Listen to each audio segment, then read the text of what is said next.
I call this June board meeting to order. Let's please stand for the pledge and a brief moment of silence. Pledge allegiance to the flag of the United States of America and to the republic for which it stands, one nation, under God, indivisible, with liberty and justice for all.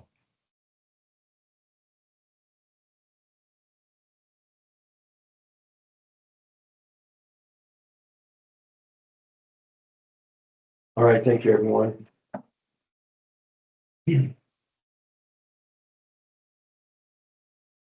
The first task at hand is to approve the agenda for tonight's meeting. Everybody's had a chance to go over the topics or look at the topics. Can I make a motion to approve the agenda? Second. Here we have a first and a second, Suzanne and Brian. All in favor, say aye. Aye. Opposed, same. Okay, unanimous. Next item is the safety minute and cool moment, Brett. Yeah, for the safety moment, June is a reminder to stay safe around water and electricity, keeping electrical devices and extension cords away from ponds, pools, shorelines, and always be aware of overhead power lines when boating or using long-handled equipment. If you ever feel tingle in the water or suspect an electrical hazard, get out immediately, shut the power off, and call 911. As far as our cool moment, of course, this is our month brought to you by the 88th annual meeting. We had more than $5,000 in community donated prizes and celebrated 3 scholarship recipients. I'd say the coolest part was we ended up serving 950 members, gathering together, connecting with employees, directors, neighbors, and friends. Moments like this, a reminder that our co-op is more than providing electricity and fiber. They reaffirm our commitment to power, purpose, and the connection that we make to our community even stronger. And I'll have some other highlights of the CEO. Great, thank you. So we'll hear more about the annual meeting shortly. Next item on the agenda is for your information. Everybody has had a chance to look at that. And bring up any questions you may have from that information.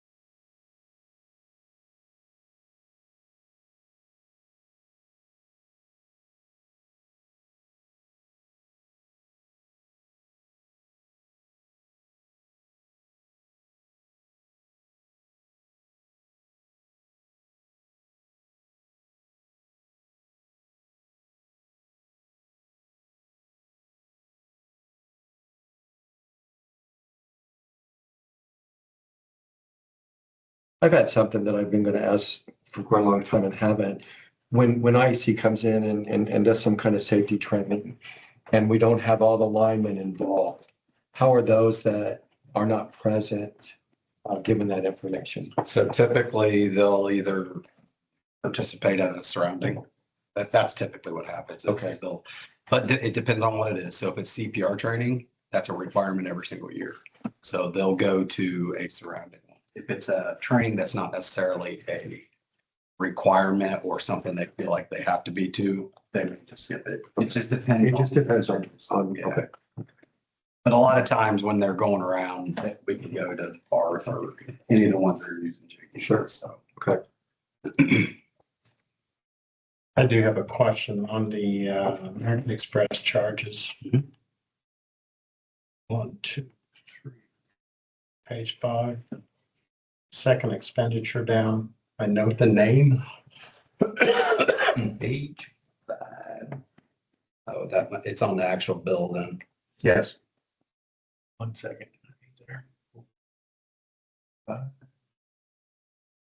The flight?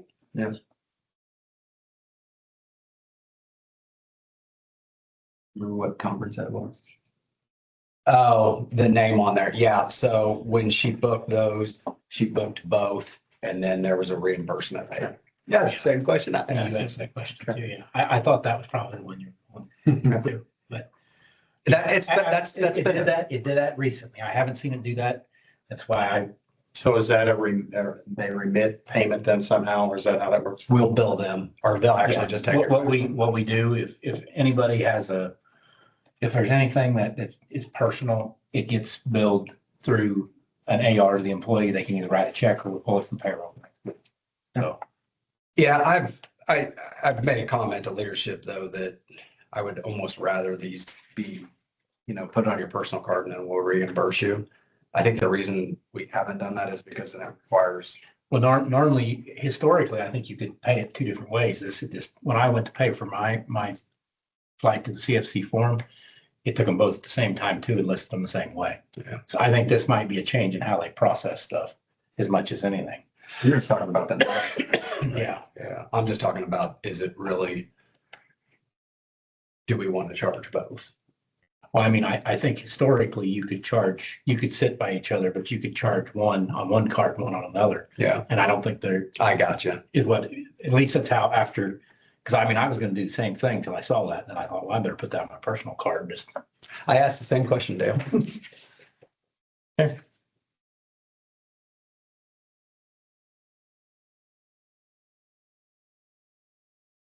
Does anyone have any additional questions? Okay, I don't think of it. My marks all go away, so I have to come. Have I said that? I was going to say that.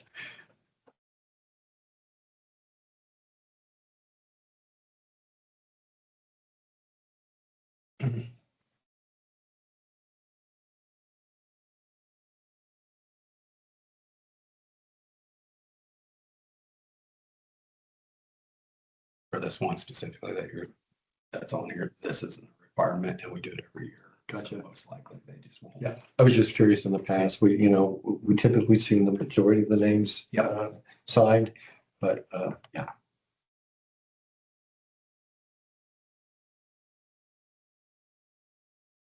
You good, Dale? All right, so if there's no other questions related to for your information, we'll head on to the next item, which is approval of last month's meeting minutes.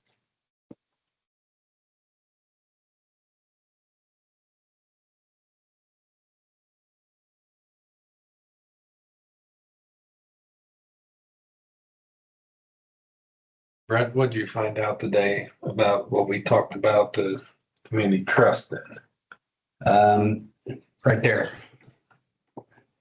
So she is eligible for another term, which will be a 3-year term in June.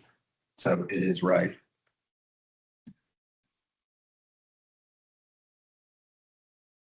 Or how we set it up, The trust doesn't Trust is have to be. yeah, the trust, so whatever district you're in, it does. Is that what you're saying?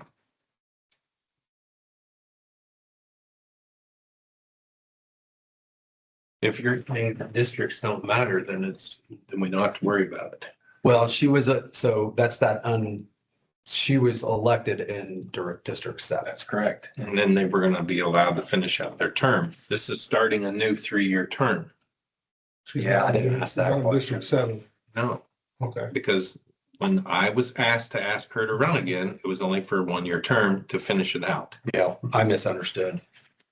I'm just, because I think you're trying to get them aligned with their district, and so they were gonna finish out the term. So you would not start another 3-year I term. thought we decided that the trust, because we had people that weren't even members on the trust. I thought we just changed, it doesn't matter what They don't have to district be the they're right in. district. It has to just be RMC. It just matter, yeah, they have to be an For RMC any- member. So So that's when why I- my person should be a 3-year term as well. For my original Districts person, don't wasn't even an matter. RMC member. I think you're Because my guy is not in my district, I don't believe. Mine's not So either. yours should be they should all be a 3-year then? Yeah. I don't think the trust doesn't matter. I did not ask that question. That is correct, because when I started, the gentleman that was on mine was not even an RMC member. Yeah. And then I nominated Eric Stone, and I asked Jeannie if it was okay, and they said just have to be a member, not in your district, yeah. She would know. I got that from Jeannie. Okay, So how does Eric that, Stone is mine. because I was told, she was also told that she was only gonna be able to do another year. And then these came out and said, we're gonna start another 3-year. And I'm like, okay, that's not what we were told. So, See what it's. If you want to do it. oh, yeah. Oh, okay, well. She was actually disappointed that she was only gonna get to do it another year. That's That's what why, I got was too. that's why we were asking about it. I called Brent and asked him about it today.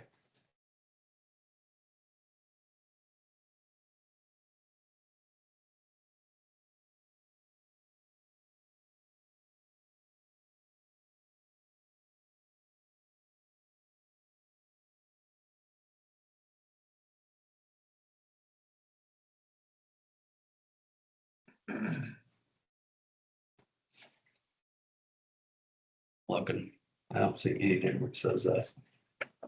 They have to be by district.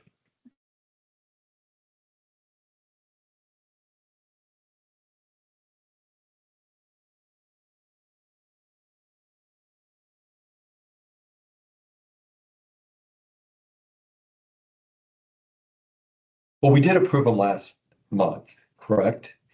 And I mean, I don't know what options we have if we remove this from the minutes or we leave them as approved and find out. We there's did some- not approve the terms. We approved the people. Exactly. So I mean, so Let's just remove the term from there. And let them sort it out. would that be the best approach or just leave it as is? And if we find out that the terms aren't.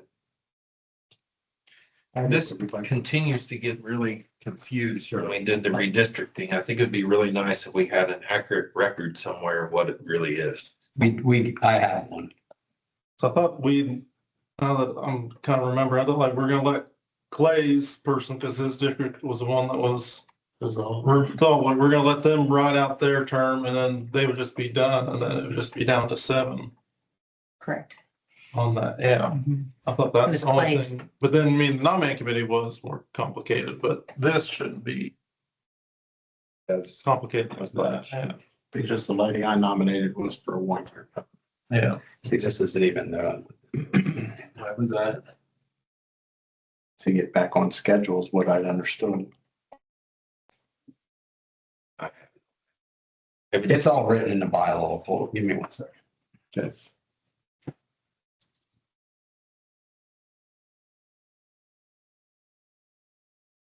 We should have just originally, it is confused. Community trust, community trust.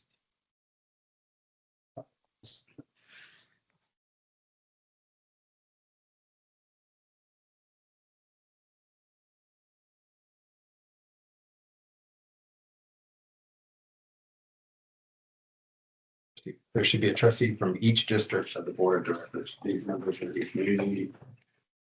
Except for specific prior year. Trustee should be elected. No trustee may be elected for 2 terms. Here's where it's all laid out. So I think the district does matter. For the current bylaws. So they changed it, because mine's not my district, and I asked Jeannie, and she said that's not the same for the trust as it is the nominating committee.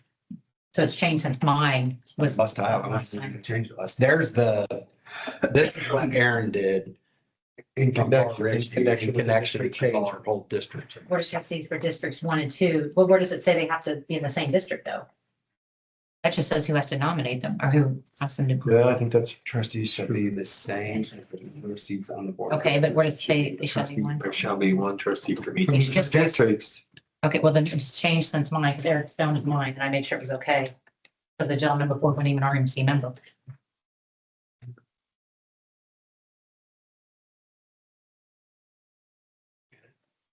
You're 7, right? That would be great. So 24 and Thank you. 26. Crystal has it all mapped out according to what it says in here.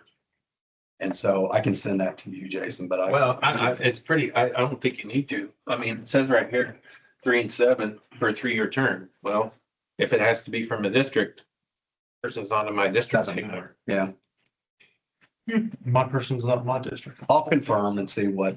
So what's the solution here for the minutes? Well, I personally would think that we would not have this in the minutes. We'd strike this out till we get it sorted out. So we've got a clear. That's what we need to do. Yeah, I agree. So everything below, the nomination for the NCSC.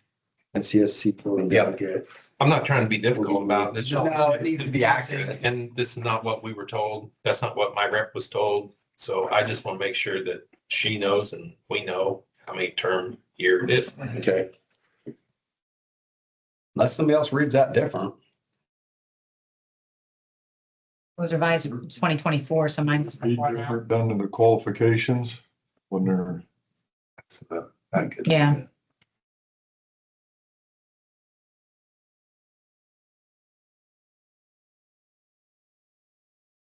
In their new district, Where they're, do changed when the districts changed. you see this? But they'll be able to serve out their current Term term. about their current terms regardless of whether the trustee resides in their new district. So yours is fine. Yeah. Just before 2024.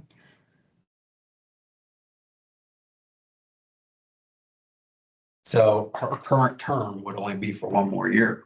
That's correct. And that's what we told her. That's why I asked. about Yeah, the 3 I years. think that's correct. My guess is Amy did not realize that she wasn't in that district. She probably doesn't. She's the one that puts it together. So I bet you anybody, Yeah. it's a 1 year. So the only, Anyway, we could either fix hers or we could scratch the whole thing and put it in next month's. or whatever. I think we're fine striking the whole thing right now, just to make sure. I mean, it looks like what Brett just went over, we're probably good with the others, but let's strike it. And then I think it's not gonna have an everything's right. impact. When do they meet again? Is it August? I mean, it's not gonna have an impact for them for August, would it? Shouldn't. The only thing that needs to change, though, I think, is the 3-year term.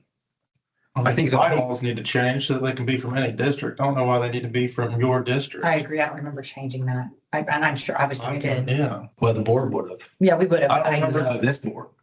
I don't remember. agree, but I don't specifically because You mean the I mean, the trust, trust the board. trust board changed it. Maybe, I don't know. We didn't. I don't think we changed these. I mean, mine was Oh, before that, these so are that makes the sense. trust bylaws. Yeah, I don't think you guys. Yeah. So, yeah, these Can we kind of, approach them that they could be from any district to make it all easier for everybody's? we can propose it to the board, yeah. The community trust board. Let's find out if it changed. Oh, I can tell you.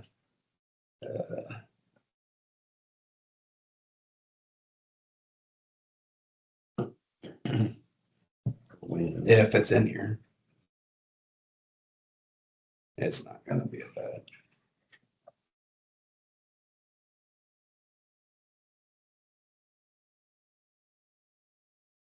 That's what it used to be.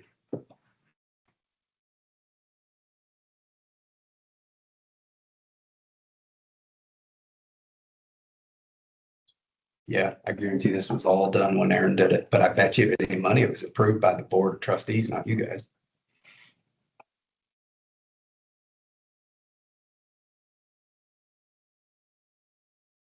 There's where it was added.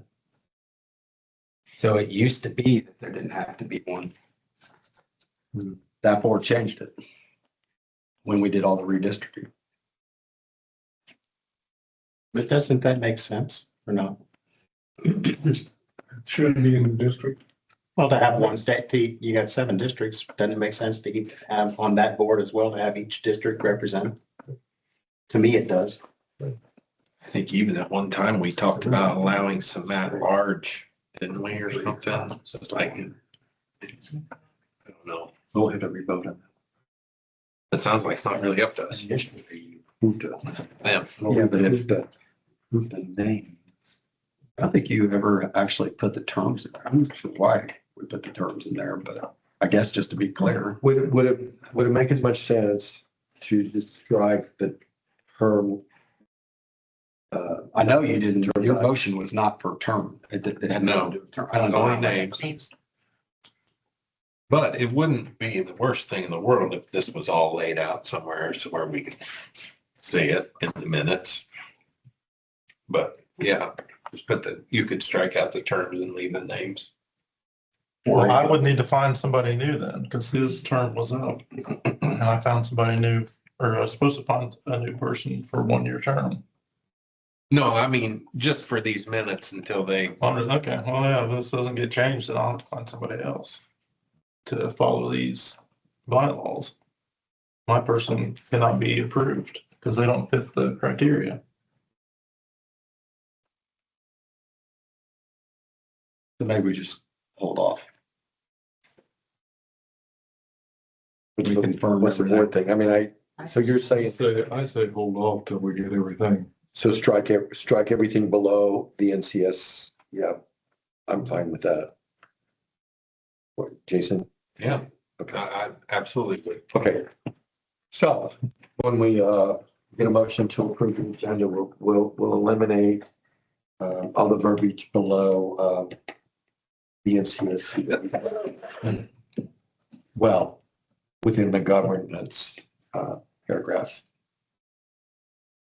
So Jason's is a problem and then Brian's is gonna be a problem. I believe it. I guess we can double check.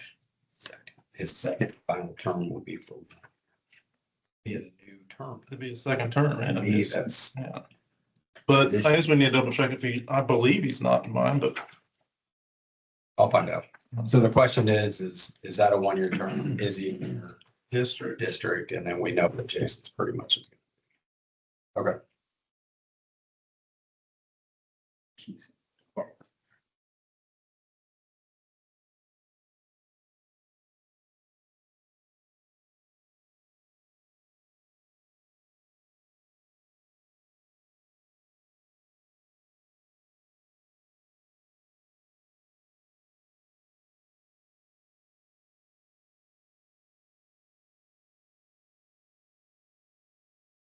That email me? What I'll do too is I'll put out, we have a matrix that has, and it's very, very confusing when we change these districts, but it has the names on there and because there was even a year where I don't think we had anybody on it. And that made it even more confusing. So, but I've got a matrix that I could put out on your guys' call to order so that everybody's aware.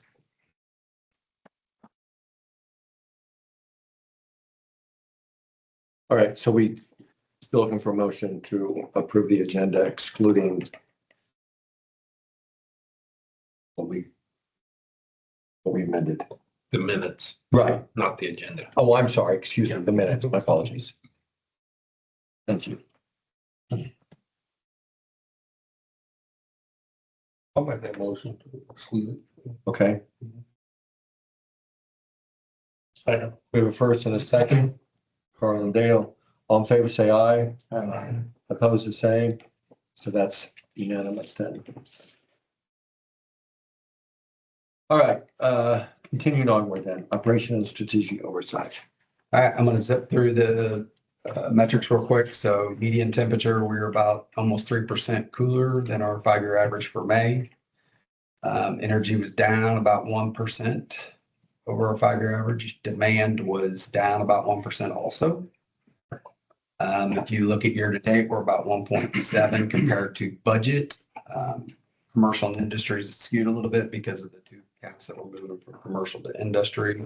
Everything else is pretty relatively to budget.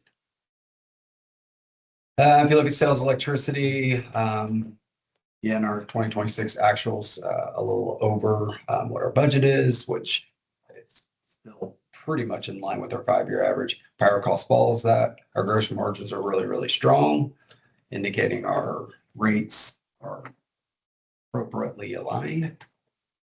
Controllable expenses across the board, pretty, we'll explain the maintenance thing, but pretty in line with budget. I'm going to move to outages. So this chart in past years looks very, very different. We've had quite a few events already this year, 3 or 4 of them being transmission tree related. We did have a raccoon in the Burrsville sub. We had a tree on a transmission line twice, I believe. So yeah, it's been one of those years where we haven't had a ton of outages, but the ones that we get, when you get a transmission one like that, so the whole sub's out, so they don't have to be off for very long, and these numbers rack up pretty high. So lost consumer hours for May, you can see we're below the 5-year average. Number of outages, again, below the 5-year average. So I'm going to move to the fiber update. Sure.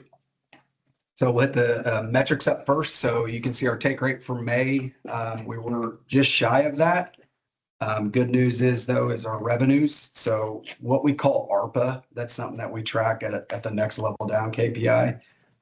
That number is higher than our business plan, which is driving higher revenues. So even though we're missing on the take rate percentage, it's really slowed down and tapered off.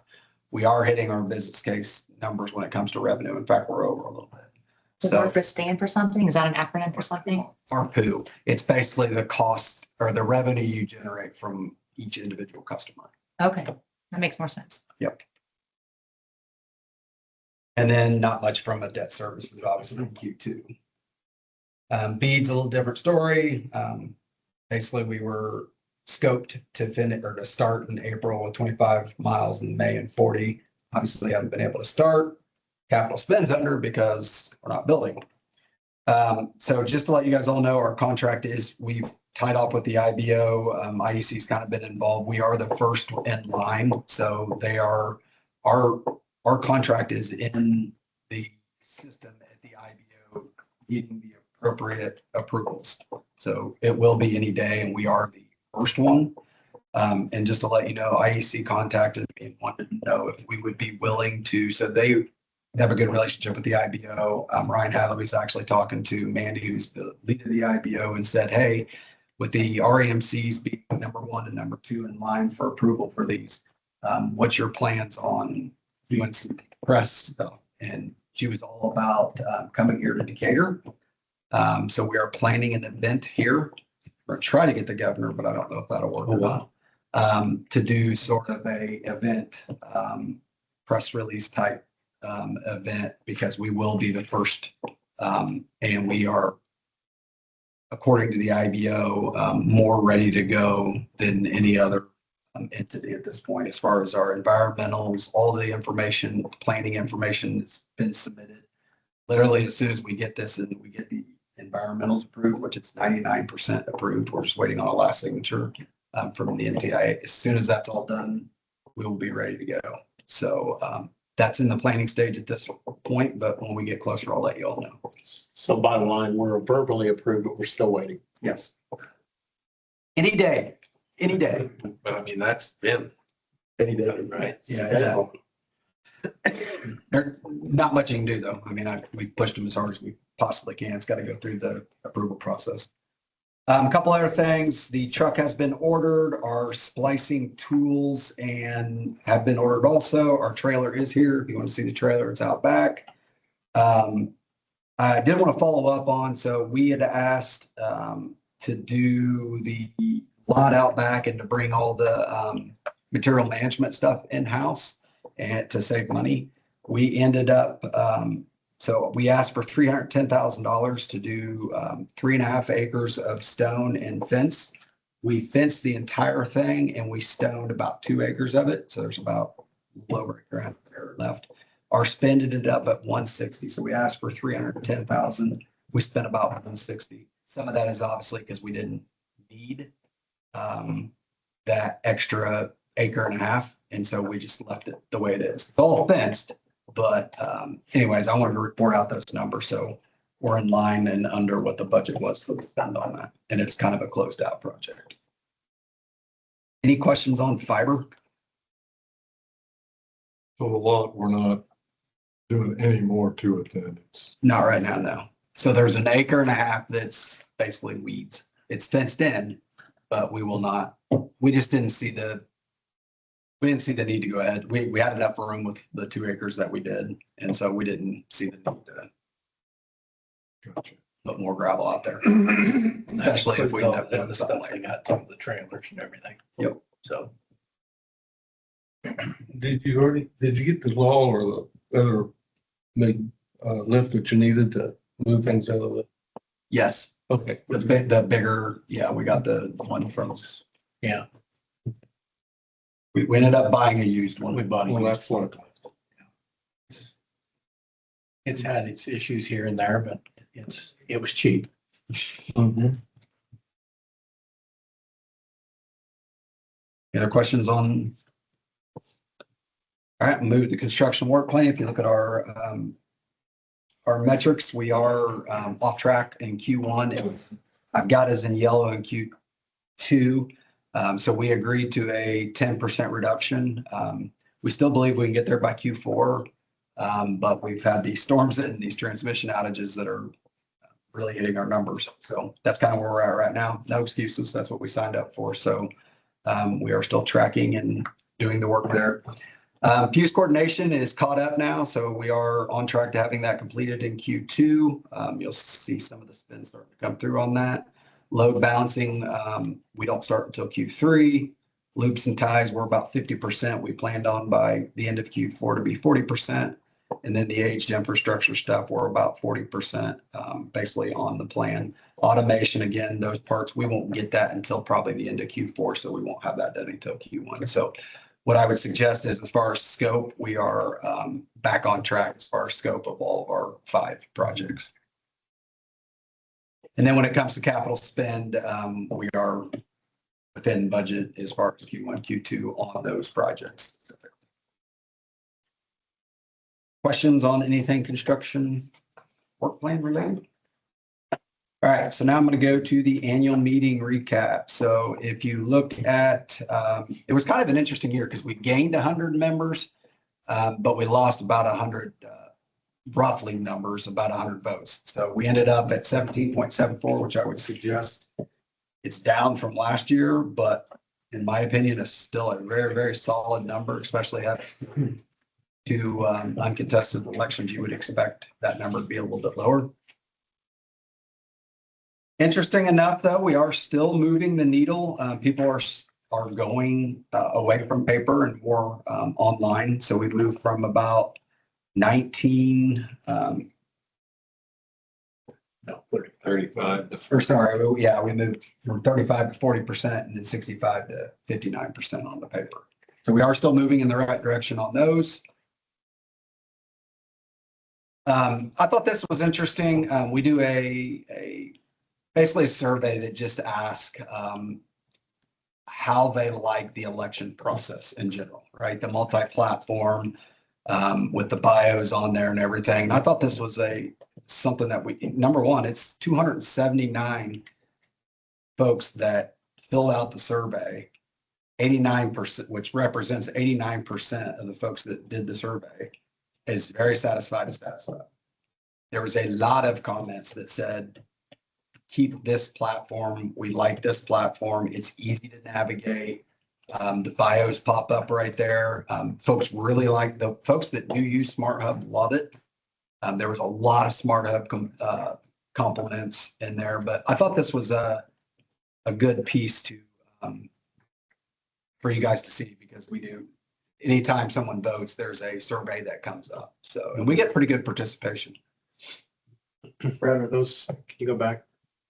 Are those 7 all very dissatisfied? I don't see any under dissatisfied. I think they were all very, yeah. I noticed. And comments. Go back to Insight and have the nominating committee count them. That's, I think all 7 of them pretty much said that. But there was way more than 279. I mean, by comments that were around the opposite of that. And everybody has their viewpoint.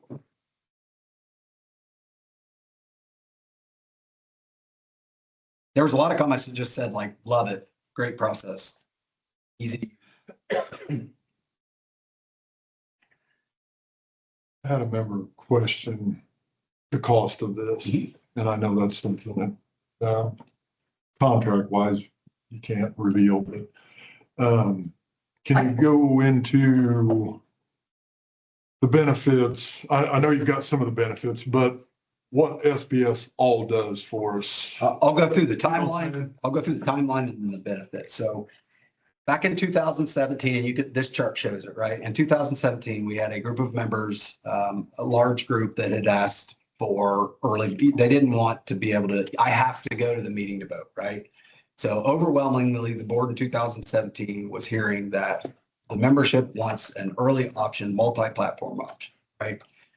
2018, we went out and did a bunch of bid work. I was here then, we actually did a project to figure out like how much would it cost for us to do it if we did a multi-platform, what resources would be available to do that.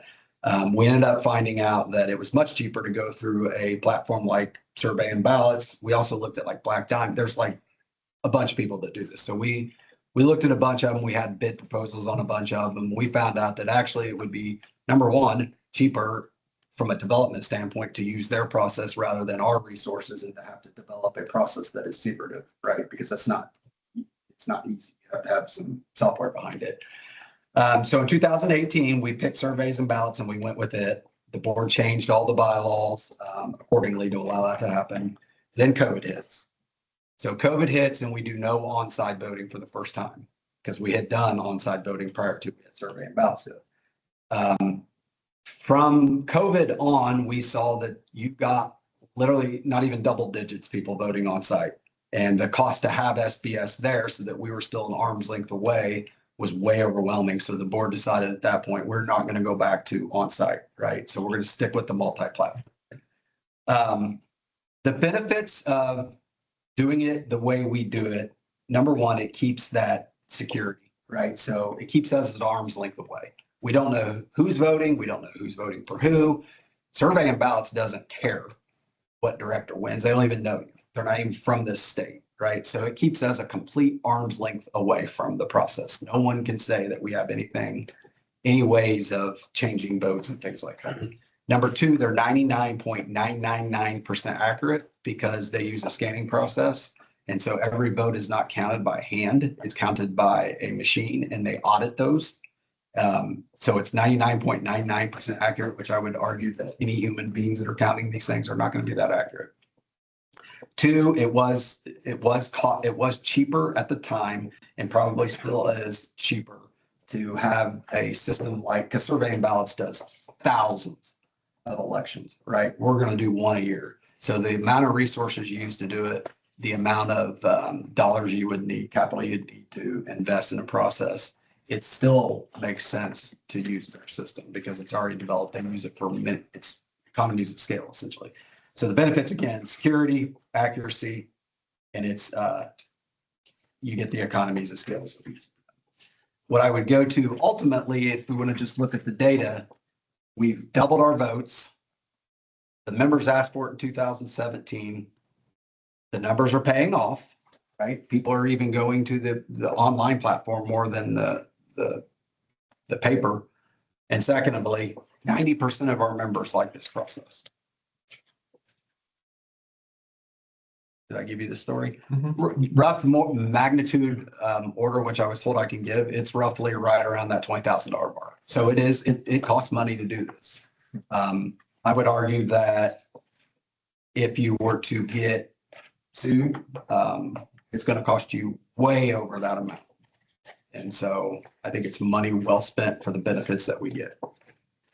It's out there for a while when we had them come with the board and the public and had them do a presentation and discuss the whole thing. It was out there on YouTube for quite a while.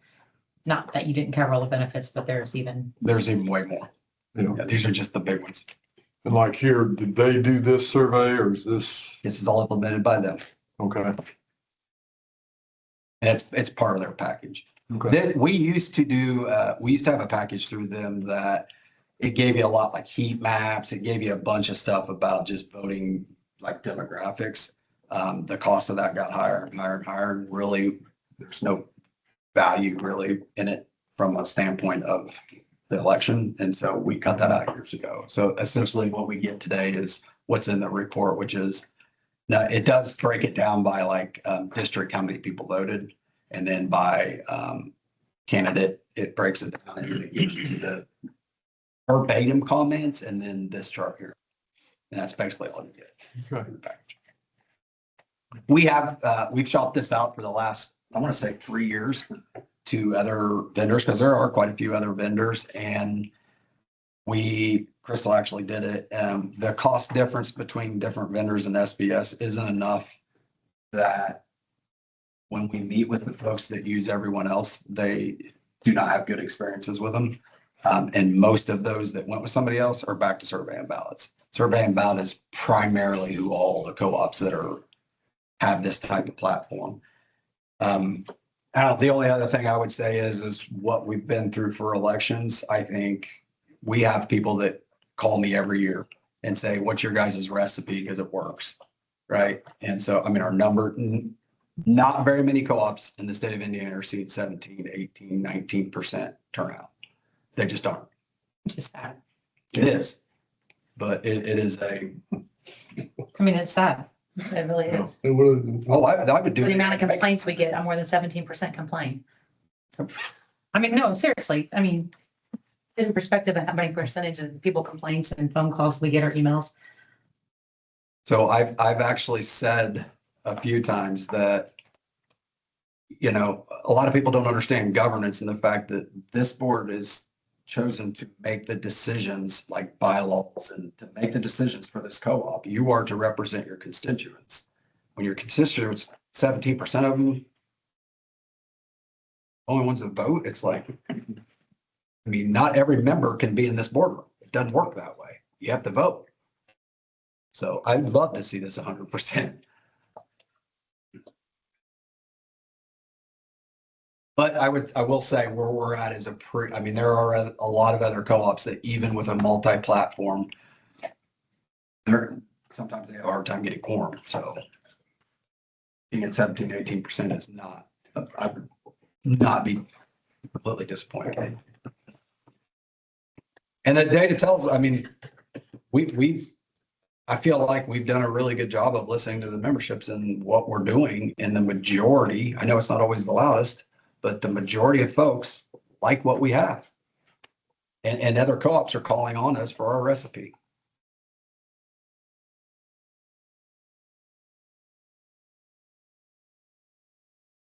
Any other feedback you all have for just anything with the event? All Anything? positive I got. Every single person I talked to, especially Good. with parking, air conditioning, weather, The air conditioning. is- location, Climate, yeah, the climate control. the location. The singer, What's that? the singer, Singer, yes, yes. A lot of people didn't want to get up because she was doing such a good job. But I had everything I got was positive. My one observation that I pointed out to Abby the day of was, I think the live line is kind of an afterthought. And I understand in that environment, we have it in another room, but when we did the first one at 5:00, we had 5 people in there. And in that environment, you really don't have any option but to And have I it wonder over there there. was the same, because I made the announcement Yeah. 5 minutes before we started that. I said, we got one at 5 and we got one at 6. I think people just wanted to stick around in their seats. And that was a nice touch. This was made it a nice dinner experience. And so and given that forum, I don't know if there's anything you could do differently with the Lifeline, because I think that's incredibly interesting, but that's. Did y'all like the booths with the leadership team? That, I don't know if you heard anything on that. So we had every one of our leaders, I think, except for Jeannie, had a booth, had his own, he had his audit report and charts of the annual report. We had reliability 2.0 section. We wanted to make sure that our leadership team was visible at the annual meeting and that anybody could come up and ask any questions they wanted. CEO, the board was up. You guys had a section. I had a section and all my leadership had a section. So I felt like at least present. I know Johnny said he had quite a few people talking about tree because we had a tree right away booth. We had quite a few there and he had some on the reliability. Yeah, I thought the atmosphere was great. In fact, there was somebody that asked, I think Steve and I were together at the time about data centers. And maybe it'd be a good time. I know we've discussed things in the past about data centers, but what are the positive and or negative impacts associated with the data center, whether it would come in our locality or for that matter, Hoosier service. You want this? So- Well, we talked about this a little bit. Right, but I thought it might be another good time to just. Because he talk. came up member came up to us and what's it gonna cost the membership? That was the question. Yeah, so, I don't know that anybody really has an answer for that at this point. But, you know, as we discussed, I don't know, we talked about that last month. You know, some opportunities or some interest in the Hoosier territory. Yeah, it could have an impact. I think at a macro, this is just my personal opinion. I think at a macro level, like the United States or energy prices globally, there are going to be upward pressure on energy prices because of this. If these loads really come to fruition, now we're having a lot of NIMBY, you know, not in my backyard kind of thing. Well, okay, are these really going to be built and where are they going to go? I'm beginning to question that. I went to the ACES meeting. And I know I can tell you about later, but one thing that was mentioned there that we haven't really talked a lot about is onshoring. You know, we don't hear a lot about that, but there is some onshoring going on. So that could also put some upward price pressure on energy if we do actually bring this manufacturing back to the US. So that's something that we don't really talk a lot about, but that is supposedly that's also happening. We're not seeing it right here necessarily in our territory, but that's something else that's going on. Yeah, so the only thing I would probably add, and this is based upon things that I hear when we go to conferences and stuff. One is data centers are going to happen. There's no way that the United States wants all this data over in China. They're going to happen. We all have cell phones. Does anybody not have a cell phone? Like I said before, there's millions of transactions of credit cards that go through data centers. Anything, everything is going to go through a data center. So regardless of where AI goes, the need for data centers is going to grow. It just is, and it's going to happen. And so my viewpoint is sort of like, if you guys remember the casinos in like Lawrenceburg and all that, those early adopters are going to get the best deals and the best benefits in their local communities, right? And so if you're one of those early adopters and you play the policies like we've done at Hoosier, right, where you protect your current membership and you have policies that put the burden of cost on these data centers, if you get that right, there are benefits for early adopters. But I would also say that that's not really our choice. Decatur County REMC does not choose whether we accept a data center or not. That's the local government, right? So our local government is going to tell them yes or no through those channels, and then we have to serve them. We have an obligation to serve. It's Indiana state law. And so it's our job to make sure that Hoosier and us have policies in place to protect our current membership. But I do believe that there are some upsides to these things because they're going to happen. Do I think they're going to happen in the time frame that you hear? There's no way. There's no way you can build enough generation. If they started building generation today, there's not enough generation to do it. Well, so it's going to just extend the time frame, but I think they are going to happen. It is a crazy, the amount of money that we're talking about is obscene. Like the amount of money these companies have to do these projects, like a company like Hoosier says, okay, that's fine. You want to put this here, but you are literally going to pay for everything. Oh, and by the way, before we even get to that part, if you want us to even consider it, there's an application fee. Because there was too many tire kickers, too many wasted resources of Hoosier staff. So in order for Hoosier to even consider it, you've got to pay up front. And then Hoosier is demanding that they, you know, bring their capacity and they build the transmission and they want T-2. They want all this and they have to pay for it all. And they're not blinking an eye. It's not even, it's nothing almost. I mean, it seems that way. That's kind of scary. And the speed that they think they're going, some of these data center developers, compared to the amount of resources that are actually there, it's way mismatched. It's just, you can't build something that consumes electricity without the electricity. So it's going to take time. But probably the worst, in my opinion, this is just my opinion, the worst thing that could probably happen is that we have all these upward pressures on energy costs at a macro level across the United States, and we don't have a mega load. It doesn't have to be a data center. It could be an onshore, it could be a new factory. We don't have some of these new loads in our footprint to help offset some of those rising costs. I think that's probably the biggest danger right now, in my opinion. Because all these big loads make up your margins.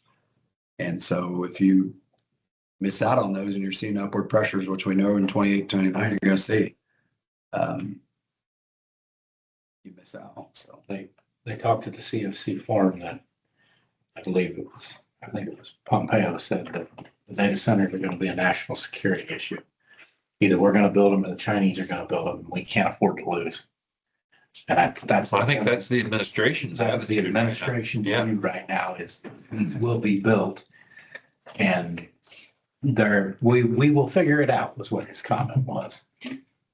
So, but that's not I think my take from what they said is the federal government is these are going to happen. It's a matter of where, not a matter of if. And the other thing that happened at the ACES conference was I mean, there was a lot of talk about this. They had some distribution co-op CEOs and some G&T CEOs, and it doesn't matter where they are.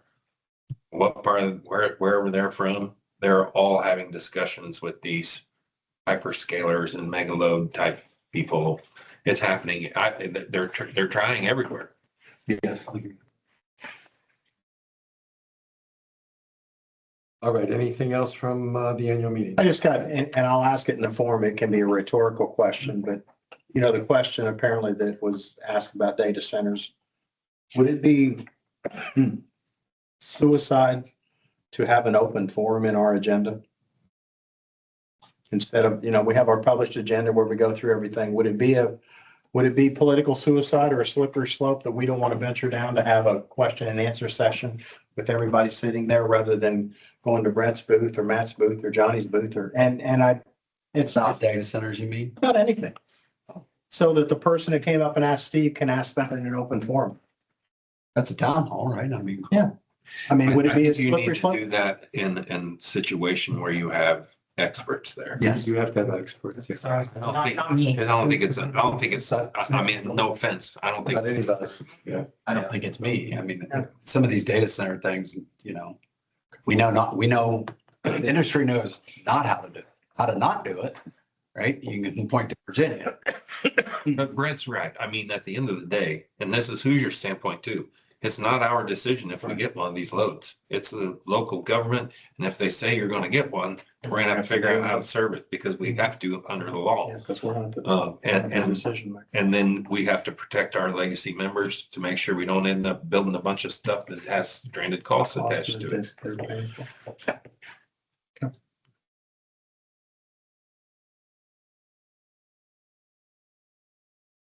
Anyone? Yeah, so the DNH expense, hopefully y'all, if you haven't read it, please read through this. So I'll kind of give you the high level here. So if you guys remember when we were doing the budget, it was kind of the same time frame that we were trying to figure out who was going to be the fiber techs, whether we were going to be able to use our linemen or so it was kind of a last minute shove to put into the budget of this idea of DNH being on site. So we needed to have somebody on site that if we had a fiber outage, that somebody could work the outage. Johnny worked with Sam and they came up with a great idea, which was instead of having them sit in a hotel room, let's have them actually do some of the stuff that they know how to do, which is line inspections. We have to do line inspections per our federated requirements. And so we budgeted the best we could at the time to try to figure out how much of DNH's time would be in the electrical standpoint and how much time would be in the fiber side of things, right? So what we're finding is where our costs are at right now is part of the overage is because we didn't have formal rates and workloads understood at the time. So we just took a hunch and put something in the budget.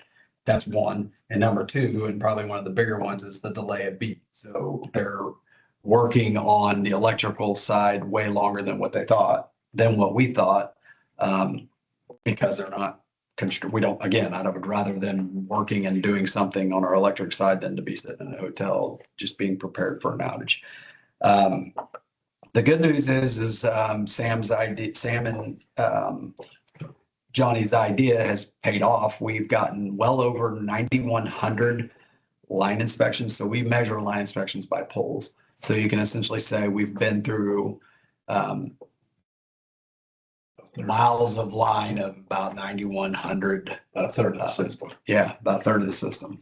And they've documented things very, very well through our system, and things get fixed as they document it. So I do feel like it's a big part of Reliability 2.0. It was a big commitment that we had to get these inspections done anyway. So it wasn't like a lost cause, but we budgeted it a little bit wrong, and then the delay from BEAD. And so what we're asking is add to the budget to the tune that's in the memo to shore up the budget so that it doesn't necessarily show. We were going to have to pay for this regardless, right? Because you have to have somebody here. Otherwise, you're 2 or 3 days off of getting somebody here to fix a fiber issue.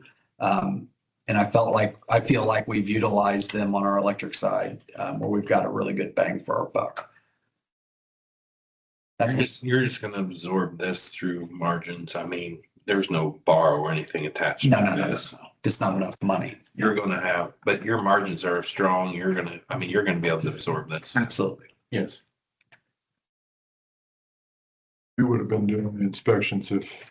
We would have, our guys, Hire somebody. would have had to have done it, but as busy as we've been, we would have had to have probably offset some of it. Part of it was the insurance company was requiring us to do this too. This was gonna have to be done this year. Yeah. We've been kind of holding off on line inspections, and we've gotten to the point where we gotta get caught back up. And now we are. So as far as in the budget, we didn't have near enough for inspections to begin with, or No, we're just well over it because of the amount that we we actually, were ahead of schedule. we're way ahead of schedule. Okay. Yeah, with having these two guys do this work, we're light years in front. So the effects of us not approving this are what? The budget's out. I mean, it's just going to be a budget variance. Yes. And they'll be stopping. Yeah, I guess they're doing it anyway. No, I mean, I will, if you say you don't want to do it. I'm saying it's, I mean, and I'm not challenging it. I just want to make sure I'm understanding. We do have an option though, so we can send them home today. I can make a call today. And what they've done up to that point in time, and then we cease and desist from that point forward. Correct. But if we have a outage on the fiber side, these guys are from Alabama and they're not just readily available if they're not on site. And if you remember, we looked at a bunch of different, we looked at SCI doing this. We looked at a bunch of different options, and the DNH option was the most cost effective. It made the most sense, and these guys are qualified, in the power space, things like that. So it made the most sense to have them on site. I mean, when it comes down to it, a big part of this is we just didn't budget right because we didn't know. And it sounds like we're getting a good return on the money spent. So it's not as though, again, I'm I'd not. like to blame it all on the delay. It's not. Not all of it, but a good Some bit of it. How much did you say we approved on loadout yard and then didn't use? So about, 310, well, it's kind of hard to, because I said you so got, 310 is what you approved. yeah. We only spent 160, but we only did 2 acres. Yeah. There's roughly 140 right there that. I would argue it's probably pretty close to a little bit under budget, but yeah. I mean, the money isn't the problem with this. It's the problem that I really don't want to show an out of bounds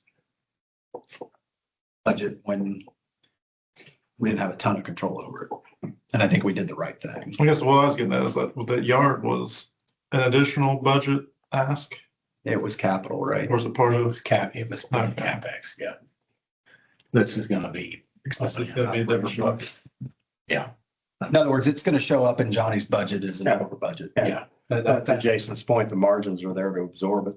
Yeah. It's not as though you're going to go, oh, wow, we're going to end up. And every year there are things that are over and there are things that are under. This is just one we recognize now it's gonna be over. And it's not. Typically, if we're going to be 3% over a budget and I know about it and we can do something to mitigate it, like stop it, I'm going to try to bring it to you guys. That's just always been I know this may be a little late, but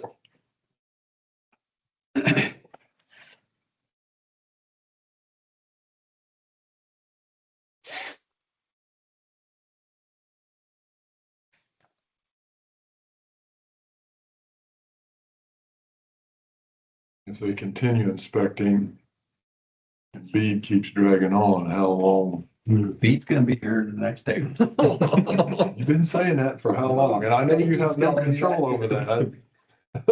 Honestly, I would say if we get to the point in the next couple weeks where we're not getting the BEAD approval, we'll probably, I probably won't send them home. I mean, we have to have someone here and our guys aren't trained up yet For fiber. for fiber. So how soon will our guys be? So that's in process right now, but it's hung up because there is not, per OSHA, there is not a certification that says you are specified to work in the power space without having the lineman attached to it. And so Housier's building something, but they're working with the Department of Labor to get it qualified as, they're not really a journeyman, but they're qualified to work in the power space per OSHA requirements. So to answer your question, I don't know because they're still working with a government agency that who knows what their timing is. Our idea is that we wanted to have something started here in the next, we wanted something that was 6 to 8 weeks long, I believe. And we wanted to start, as soon as possible, but that could change.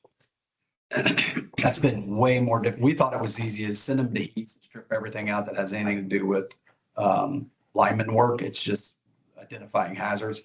Nothing exists like that. And OSHA doesn't really qualify the difference. So we'll end up having to say this is a certification based on us, but we still got to get the head nod from the labor folks. So how do you get them albino guys coming up?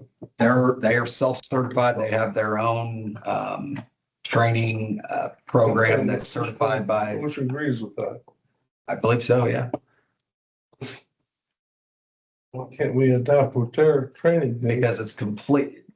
When we say OSHA certified, OSHA does not say you are certified as we have to self-certify, right? Right. So we have to say that is a compliant program that we believe puts our people in the position that is qualified. But you still got to work with OSHA and the state regulatory labor folks to make sure that they're on board with at least the head nodding. There's a bunch of bureaucracy behind it to answer your question, Carl.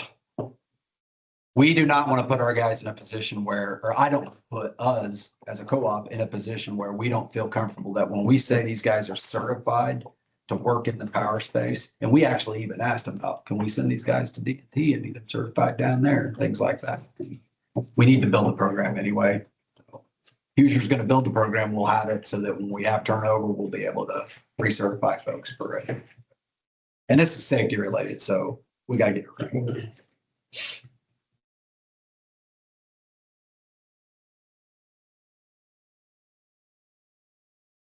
And the other thing is, it's like I said, I mean, we should have BEAD any moment. And those guys are going to completely turn it. It's not any moment now, we're down to the moment. A moment. These are a possibility. We need to do it. Any second. I can update the budget. Okay. I mean, you really have a couple things. Number one, are you okay with me keeping the folks here? That's the most important thing. I don't think I need a motion. I just need a head nod. That's okay. But number two, to signify that, I would like to get a motion to update the budget so that it reflects Of that what we're doing. dollar amount. Yeah. I mean, we're trying to run our budgets now where that when we bring things to you guys and we all agree on it, that we update the budget to show those numbers. So that we don't get to the end of the year and we're like, okay, we're XYZ out of budget. What was all the things when then we do all the research and find out it was stuff that we all had approved through the board. It just never got updated in the budget. We're trying to keep those all one. But our budget historically overall, there are some things that are higher, some things that are lower. I would strongly state that there will be someplace else, there will be something that we had thought will cost X that's going to be under. that will absorb this and vice versa. There's gonna be other things that, Yeah, there's pluses and minuses. yes. This is just bigger right now in that single budget that it's gonna throw the one off for a while. But I mean, if you look at our financials from a budget standpoint, year to date, our controllable expenses are within 1% of the budget.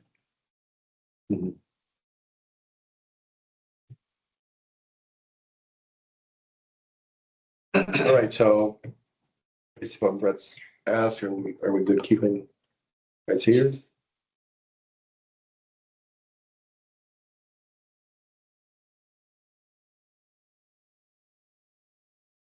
Want that in the form of a motion or? No, I don't think. Head nod, or what do you- I'm looking for head nods.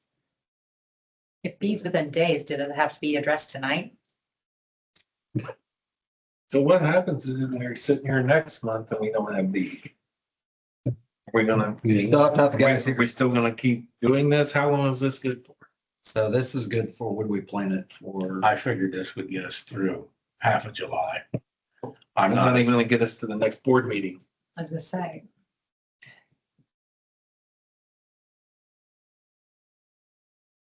Our other option is we send them home. If we get an outage, it's gonna be a 2 or 3 day outage.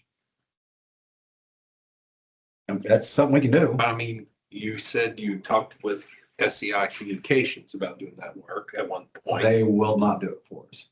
They've got enough work on power. our They side, don't want to, they can't go to power space either. and they can't go into power space either.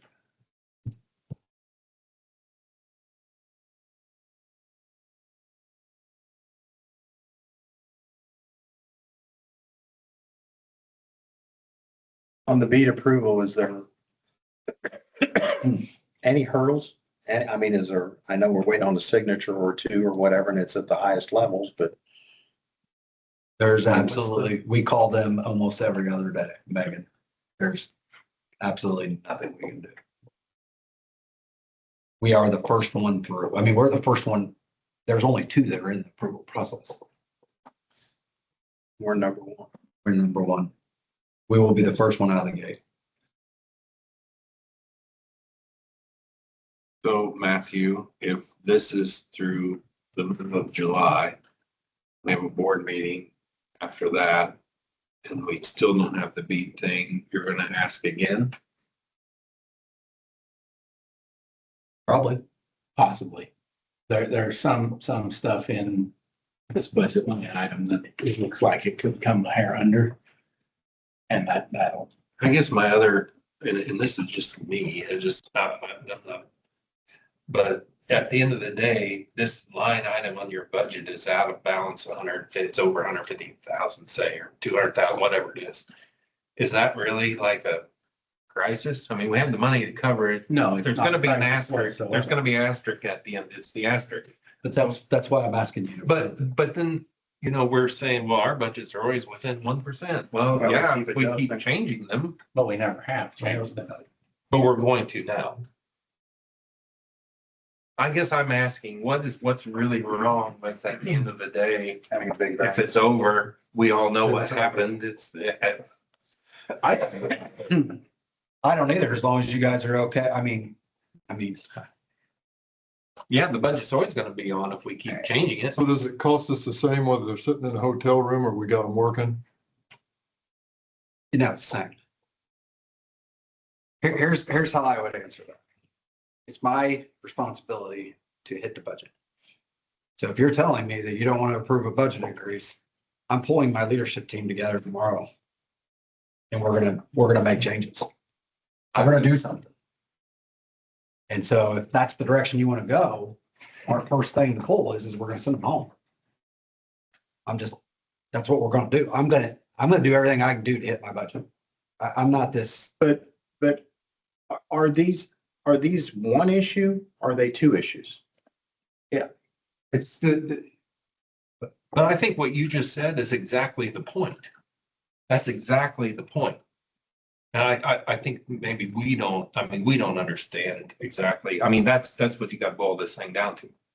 Hey, if you guys don't want to do this, I'm gonna stay on budget and I'm gonna send these guys home. That's what I'm- That's period. I'm trying to tell you. But I mean, it wasn't that clear. I don't know, for me. Okay, sorry. I mean, yeah, you're absolutely right. That's exactly what you should be doing. And that's exactly what you need to tell this board. Because I personally don't want to have to be doing this every month. And I mean, I We don't don't know, bring things very often. I It's only very when, hey, this is. rarely do. But we've had some stuff recently. We've approved some extra stuff. We did, it was all CapEx kind of stuff, and I get that, but we've been doing this more than normal. And what I will tell you is that but prior to bringing this to you guys for a budget increase, I hope you do realize that we spent the last 3 days looking at this, trying to figure out what other things we could do. What I'm telling you is what we're landing on is sending these guys home.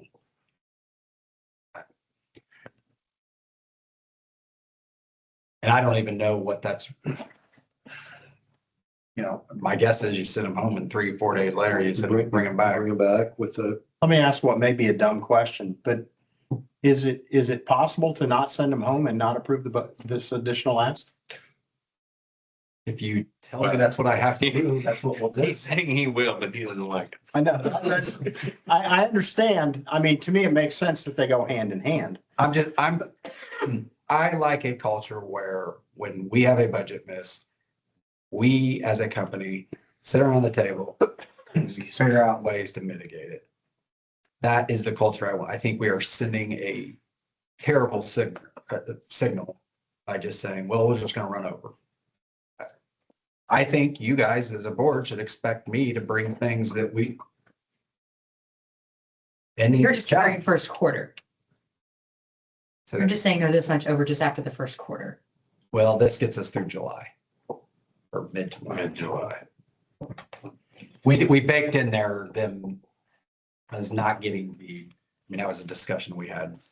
I'm not trying to be difficult, but I'm just trying. No, I'm not understand either. it. Yeah. It's a good discussion. So the budget's a miss. I mean, we just missed the budget based on the way, Based on the outcome of. based on the way things actually evolved, we missed the budget because they evolved differently than what we budgeted.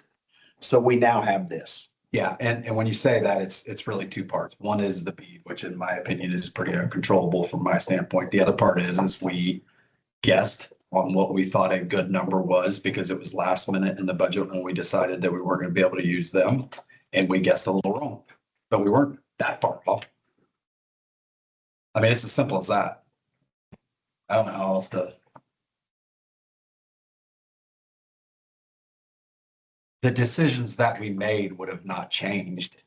My recommendations would have never have changed if we had we would have still done the same thing. So if we had the beat approval last week, would we have this discussion tonight?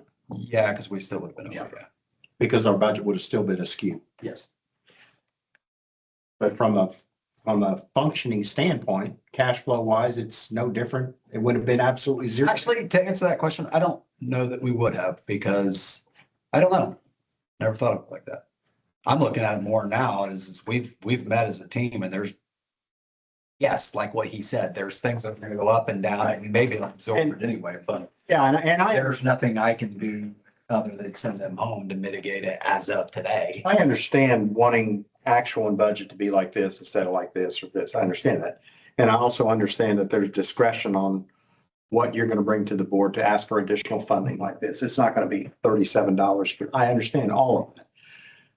But from an actual standpoint, if BEAD had been approved last week or BEAD's approved next week, short of us saying, send them home, you're going to continue to do what you're doing. What that's going to result in is our budget's going to be here and our actual is going to be here. What I would argue though is if BEAD get started on time like we had originally planned, we would have been in 3% when that been here. You would have been what? I would have been within 3% over and it wouldn't have been here. It'd have been close. He wouldn't have brought it in. I wouldn't have brought it to our attention. We wouldn't be talking about it. He still would have been over, but it would have been within his tolerance. We did what we did because it was the right thing to do. Right. And it's still the right thing to do. The only real discussion here is our budget that we had initially planned on for two main factors is now going to be out of whack by a number that's big enough that Brett the didn't board, feel comfortable. the board needs to know. Right. And And I the appreciate. board needs to either say that I would say find the money elsewhere is what Brett would say. I personally think we should keep doing what we're doing because it was the right thing to do then. It's the right thing to do now. And I get where he's coming from a budget standpoint. I also know that there will be things that will be higher and lower. I mean, that's. And I think, for me, I think there is kind of a somewhat of maybe more of a grace card during this period also, because we're starting something that we don't have all the information on. You've said how many times? No one does budgets better than Jenny. I think by that 100. We have 90 years of doing that. Yes. You know, you got plenty of data. This is new territory. Yes. So it's not a surprise that there would be and there were other factors that weren't, Yeah, and I'm not asking for this to be able to say that we did to cover up a miss. That's not my point at all here. I'm asking for this because I'm trying to make decisions based on our budget. Mhm. And I need to react one way or the other. I mean, we've clearly identified that we missed at the beginning, budgeting for this, but it probably would have never been an issue if we'd have started beat on time either. No, it wouldn't have been enough to matter. Yeah. So we'll take blame for some of it, but some of it is out of our control too. Bead approvals between now and mid-July, or this will be the last ask. Correct. I'm sorry, I still have a disconnect. So had B been approved at the end of May? So we were supposed to start. How would that have, what would you have done differently? Oh, the money wouldn't have been on the electric side. They wouldn't be doing pole It would have inspections. been in construction.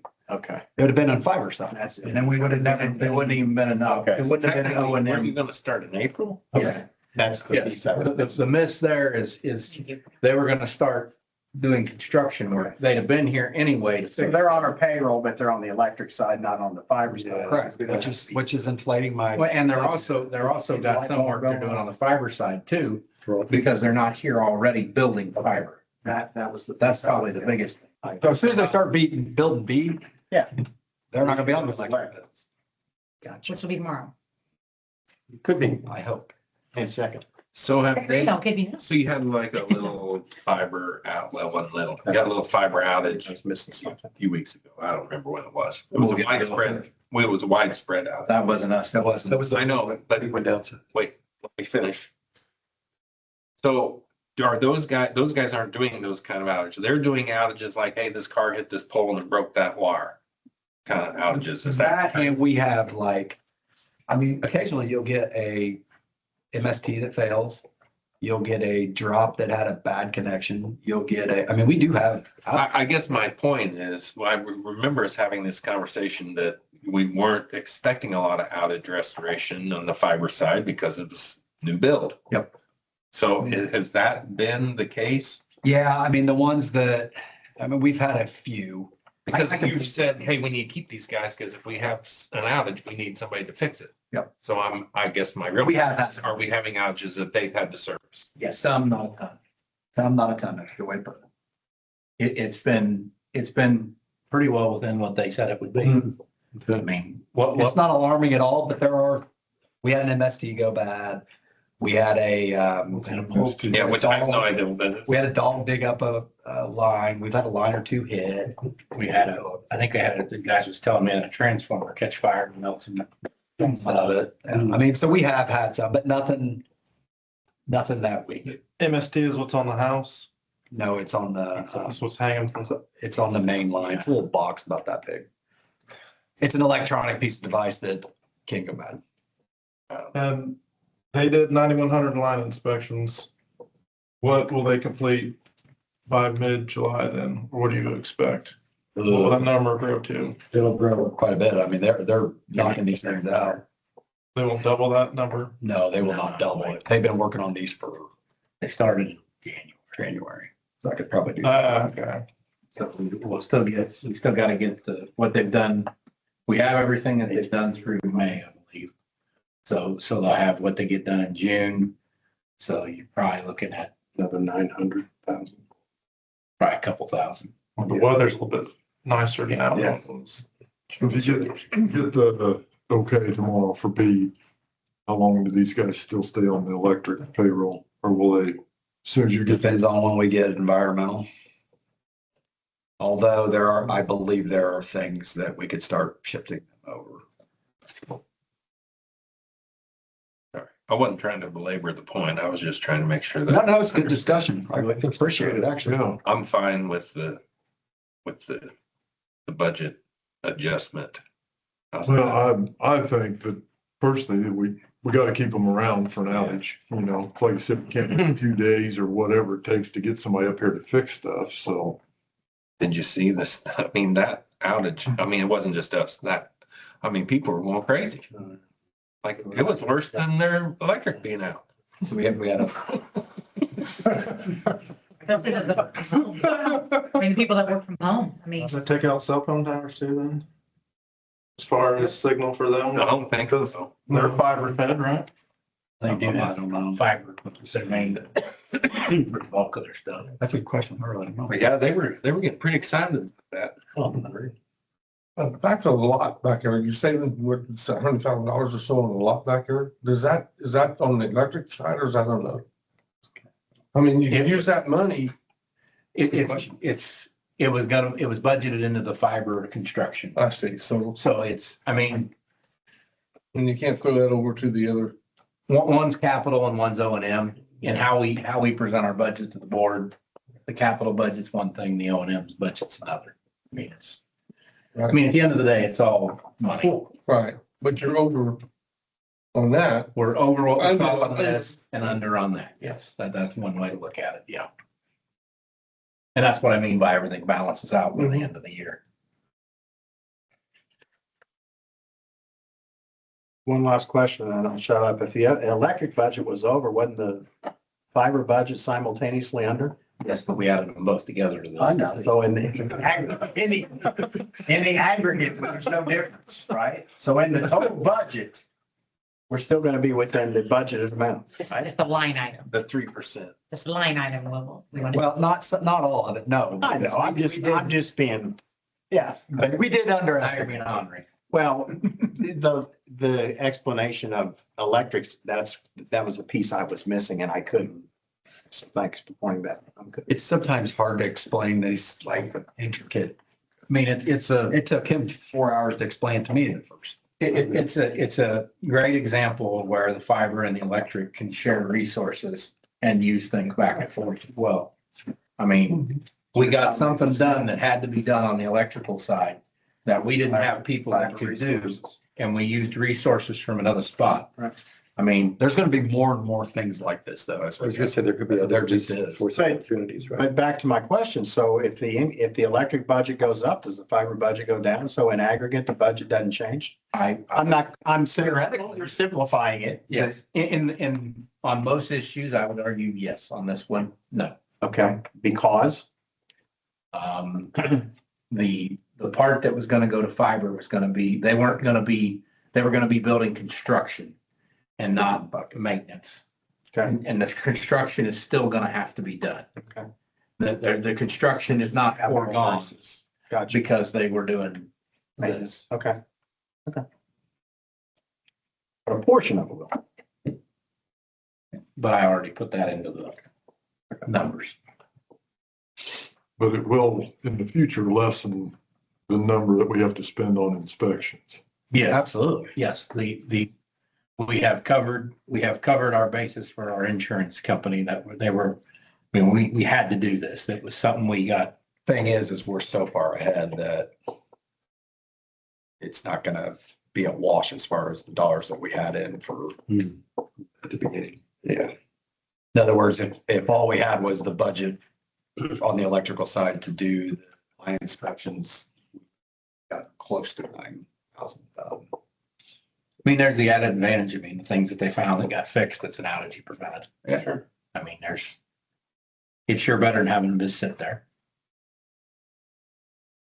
That is one thing going forward, we're probably gonna have to look at too, though, is the system we have today is awesome for documenting it. They can put pictures in there, they can do everything, but it's very, very manual and impossible to get information out of when it comes to, okay, well, how many service orders were generated from 9,000 some?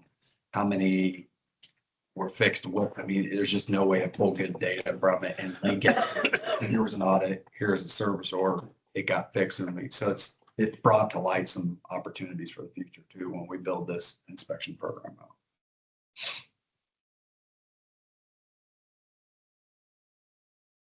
All right, I think we've had a lot of good discussion. I don't want to generalize it if a director has a different opinion, but I think what I've generalized here is probably okay, keeping the group here. Is that a yes? Generalize that. And then we need a motion to Make the budget adjustment. make the adjustment, yeah. Did you just make them? I will make that. Okay. That's it. That's it. Yes.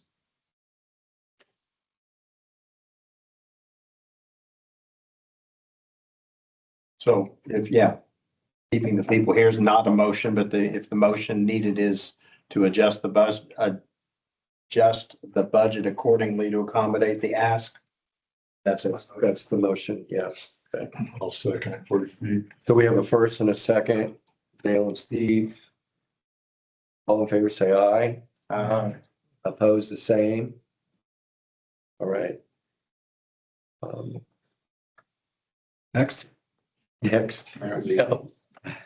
Actually, I appreciate the conversation. Where's easy?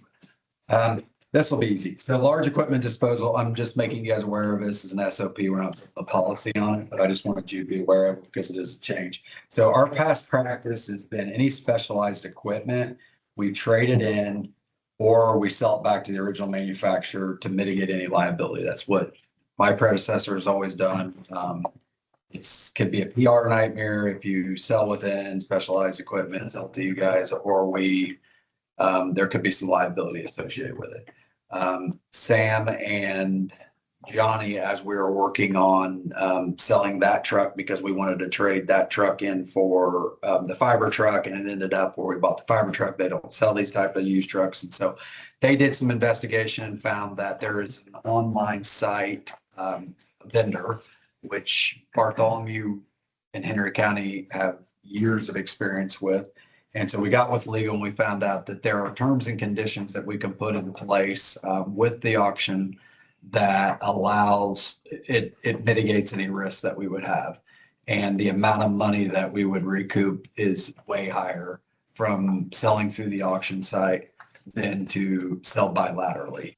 And so it mitigates any PR stuff and it mitigates any legal risk. And so we are building, our plan is to go forward with online auction site. Again, to mitigate any type of PR and risk. So this will be the specialized equipment. We'll have an SOP on how we do it. We're actually, as soon as we get the terms and conditions done, sent over contract, we're going to actually sell this first one through it. So we'll see. There are a few things that I'm working on. One is they have no reserve price setting as part of their original contracts. I'm trying to get that changed. And then two, the indemnification piece, which they'll probably tell me no, but in Matt's opinion is first money is always the best money. And then the second thing is indemnification. We have to indemnify them, but they don't necessarily have to indemnify us. So those are the two terms and conditions I'm still working on with the auctioneer company, but that's what we're planning on doing. So I just wanted to make you aware of it, that'll be an SOP that we follow. It'll be for any specialized equipment. We'll still go through the same process for any vehicles and things because we have an SOP on that. This will be mainly specialized. Questions on that? Very good. All right. Right, Matt, I think we're ready. All right. There are a few things of note this month. We'll start with the balance sheet.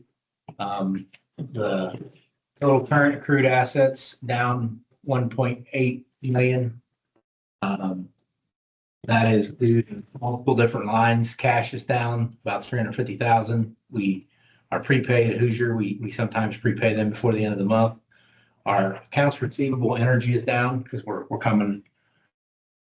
And our AR other is up, and that's our the bill we sent to one of the telcos for pole replacements that we've done. And then long-term debt, we did borrow $2.5 million, as you can see there. And then total current and accrued liabilities, that's decrease in AP and the line of credit, or the long-term debt borrowing, I should say.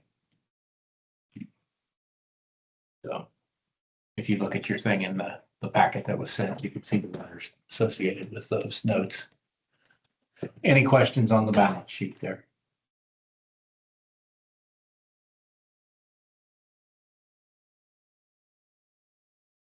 Right, next we have.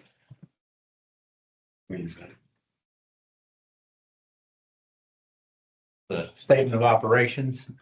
Again, revenue is still running higher, as is power costs. They typically go together. Our gross margin, we're running about, our KWH is about 2.5 million over budget, or 1.7%. So we're running roughly, our margin is about $500,000 high. Controllable expenses were within 22,000. Fixed expenses were 120. Overall, our margins are running about $500,000 ahead of expected. Pretty much in line with last month. Not really a ton of changes there on that end of it. And then next is any questions, I guess, on that?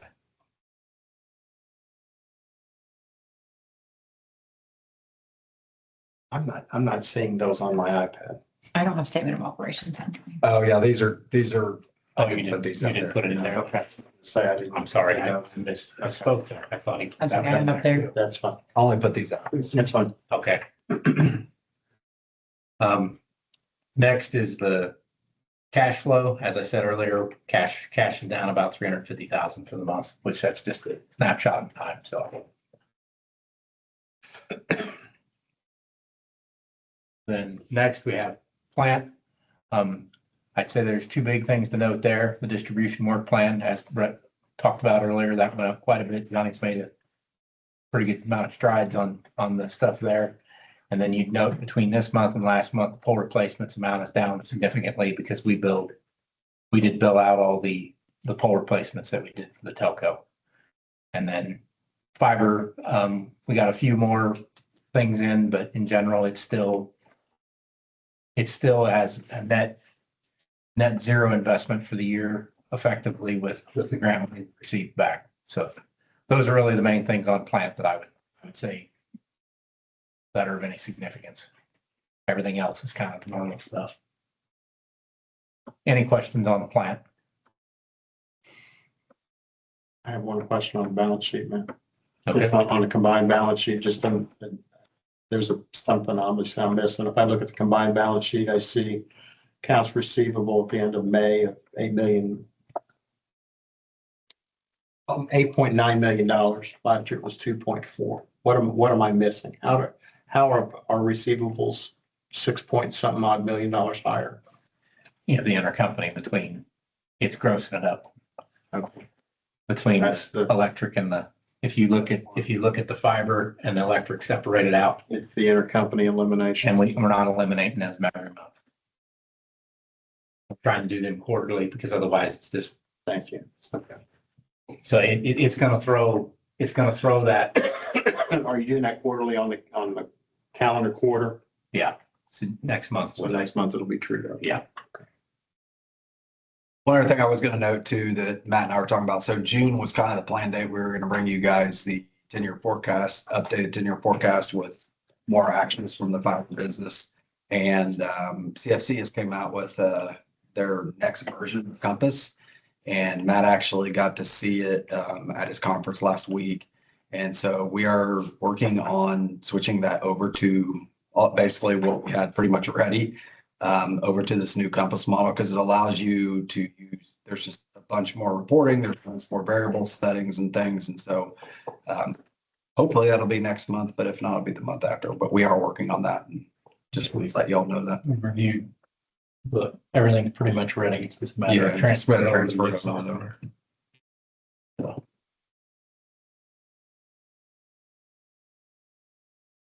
I think that'll be helpful going forward. It has graphs and a lot. It's It's pretty.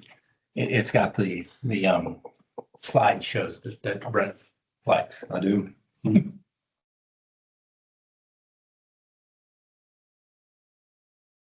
have to figure that part out yet, though.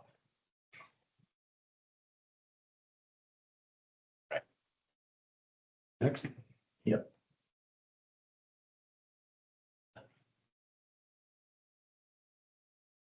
Good. Oh, I have a question for you. You attended the CFC conference last week. What's the economic outlook? It's, that you've heard about? Do you have your notes here with you over staff? I know they're on my desk, I but was gonna say, those were really good. I would say I saw.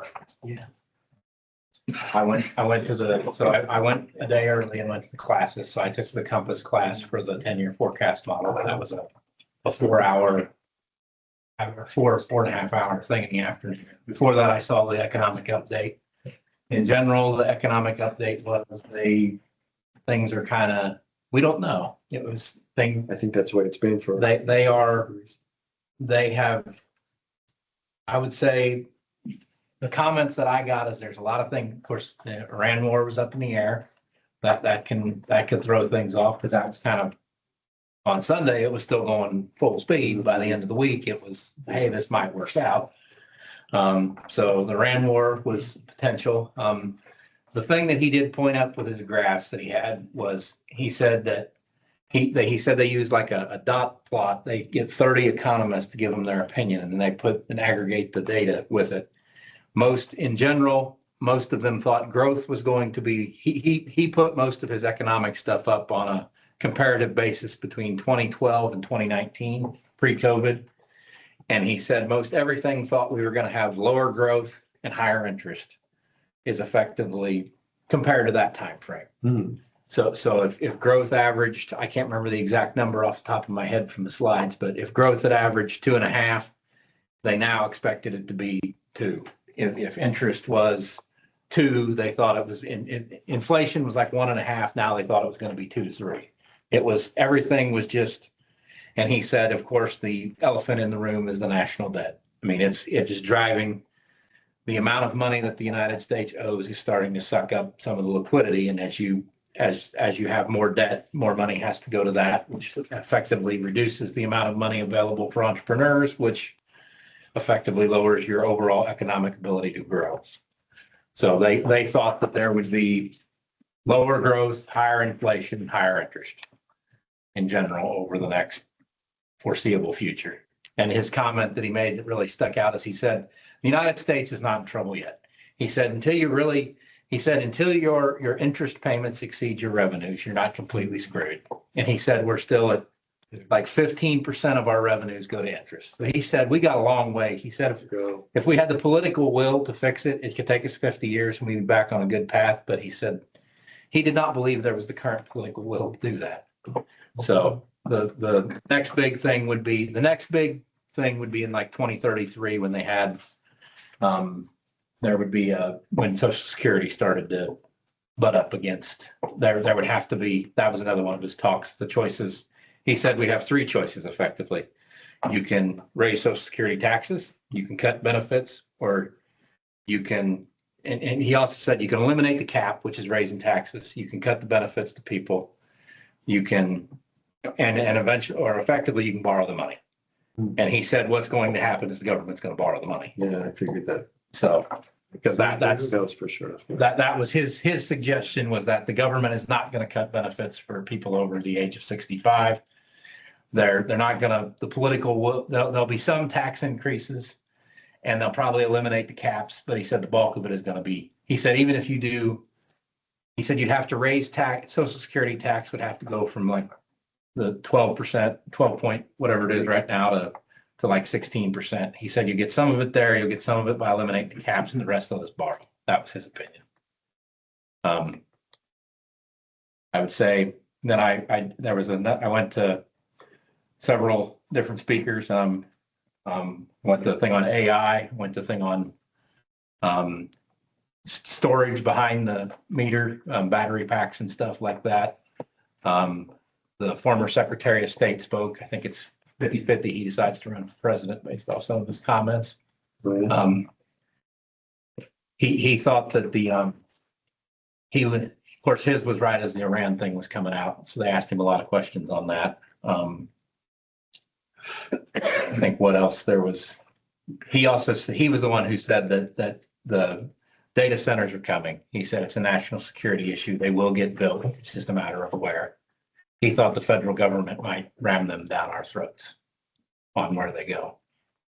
So, which I thought that was his polite way of saying they are coming and they're going to go. It's just a matter of where. I thought the forum was great. As always, I think it always is, yeah. I recommend everybody attend. It's in Chicago next year. I think it's from an educational standpoint. I mean, I've taken CPE for years being a CPA, and it's by far the best conference I'll go to, and I try to go every year. It's not just, it's an overall general knowledge conference. It's not a lot of details. I mean, it's electrically focused. It's not a lot of accounting details, I should say. It's not like going and sitting through auditing and tax and you want to pull your hair out when you're done with it. It's real world stuff that I think anybody can benefit from, and it's an excellent conference. Well, thanks for sharing.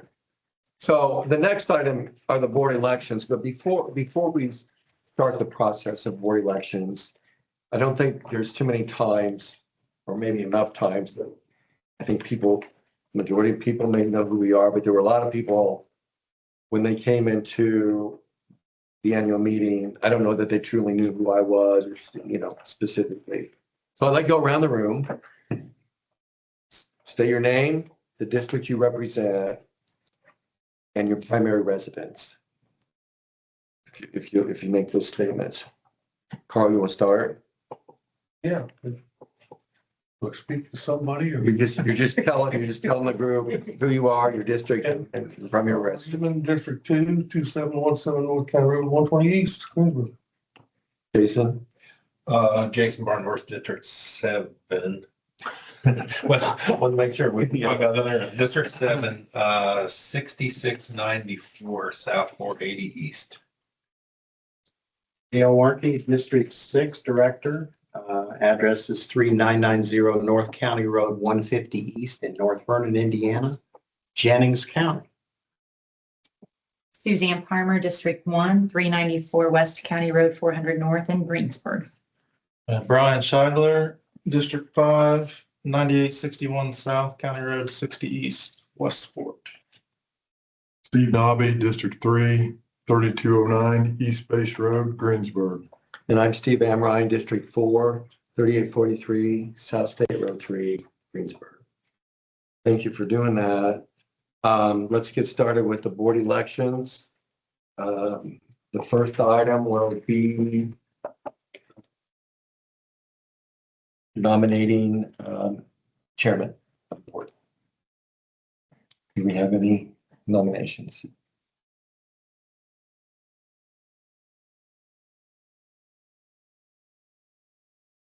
Do you want to run again? I'm fine not running again. I'll make that statement.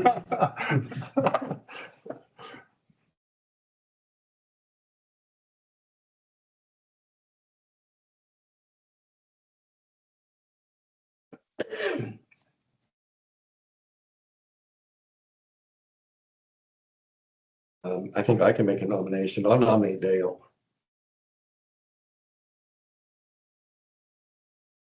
I'll second that. No, okay, we got a first and a second. I'll make sure, though, that Dale will accept the nomination.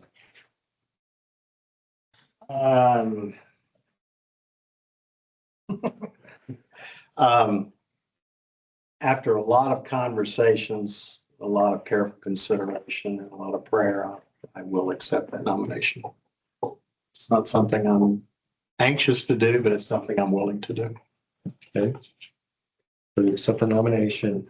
Do we have any other nominations at this point in time for chair? I see that's nodding. I know the bylaws usually say we have to, we vote with paper, but I'll take a motion to close the nominations at this point then. So we have a first and Jason a second to close the nominations. So I don't think we have to go through the routine of voting. Dale, congratulations. And thank you for accepting the chairman position. If you're okay, I'll continue with the process though. And then you're okay. Well, you want to go ahead with the initial elections and I'll make a Okay. comment. All right. So the next item is vice chair. Do you have any nominations? Would you be willing to do vice chair? I would be willing to do that. I'll make a nomination for Steve Amrine for vice. Second. So we have a first and a second. I guess I could ask myself, I'm willing to be nominated. You already asked though too. Do we have anybody else that anyone would like to nominate? Vice chair. All right. We'll take a motion to close the nominations for vice chair. Motion. We have a first and Second. a second, Ryan. Okay, Congratulations. thank you. And thank you, everyone. So we'll go to the next item. Secretary. Secretary Treasurer, are you doing both together or no? So it seems like we have this discussion every year. They may be combined, I think the bylaws say, Yep. and I would make a motion that we would combine them and nominate Tall Steve to be the secretary / treasurer. Okay, so you've made the motion. Second. We have a first and a second.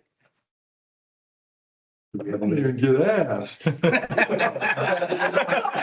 No, I'm sorry. I gotta ask you now. I was sorry. We have a first and a second. But now I'll ask. Will you accept the nomination? I will. If nobody else will do it, I'll do it. Okay. But before we close, are there any other nominations that anybody like? Okay, so I think that's, so we need to close the whatever. Close. Yeah, we got a second. So we've got secretary treasurer, but we still need to do, I think, assistant secretary treasurer. Sean Current. I'll run that. And you will run again? Okay, so we need, I'll nominate you, Brian. We have a first and a second, Brian said he was good. and you said you would accept that nomination. Anybody, any other nominations? You can self-nominate. So I need somebody to make a motion for nomination. Make a motion. Okay, so we got Dale and Suzanne. So Brian, thank you for doing that. I think, let's see. I think my job is done. So Dale, I'll be. Well, let me just, I was just gonna offer, since you've gone through with the, I don't know if it's okay, you just want to conclude this meeting as chairman? Is that appropriate, inappropriate? I mean, I don't know what conversations you've had in setting up the agenda. I can continue. I don't know if anybody has, if that's an issue at any point. Let's continue with that. Next month. Sounds good. You good with that? Yeah. All right.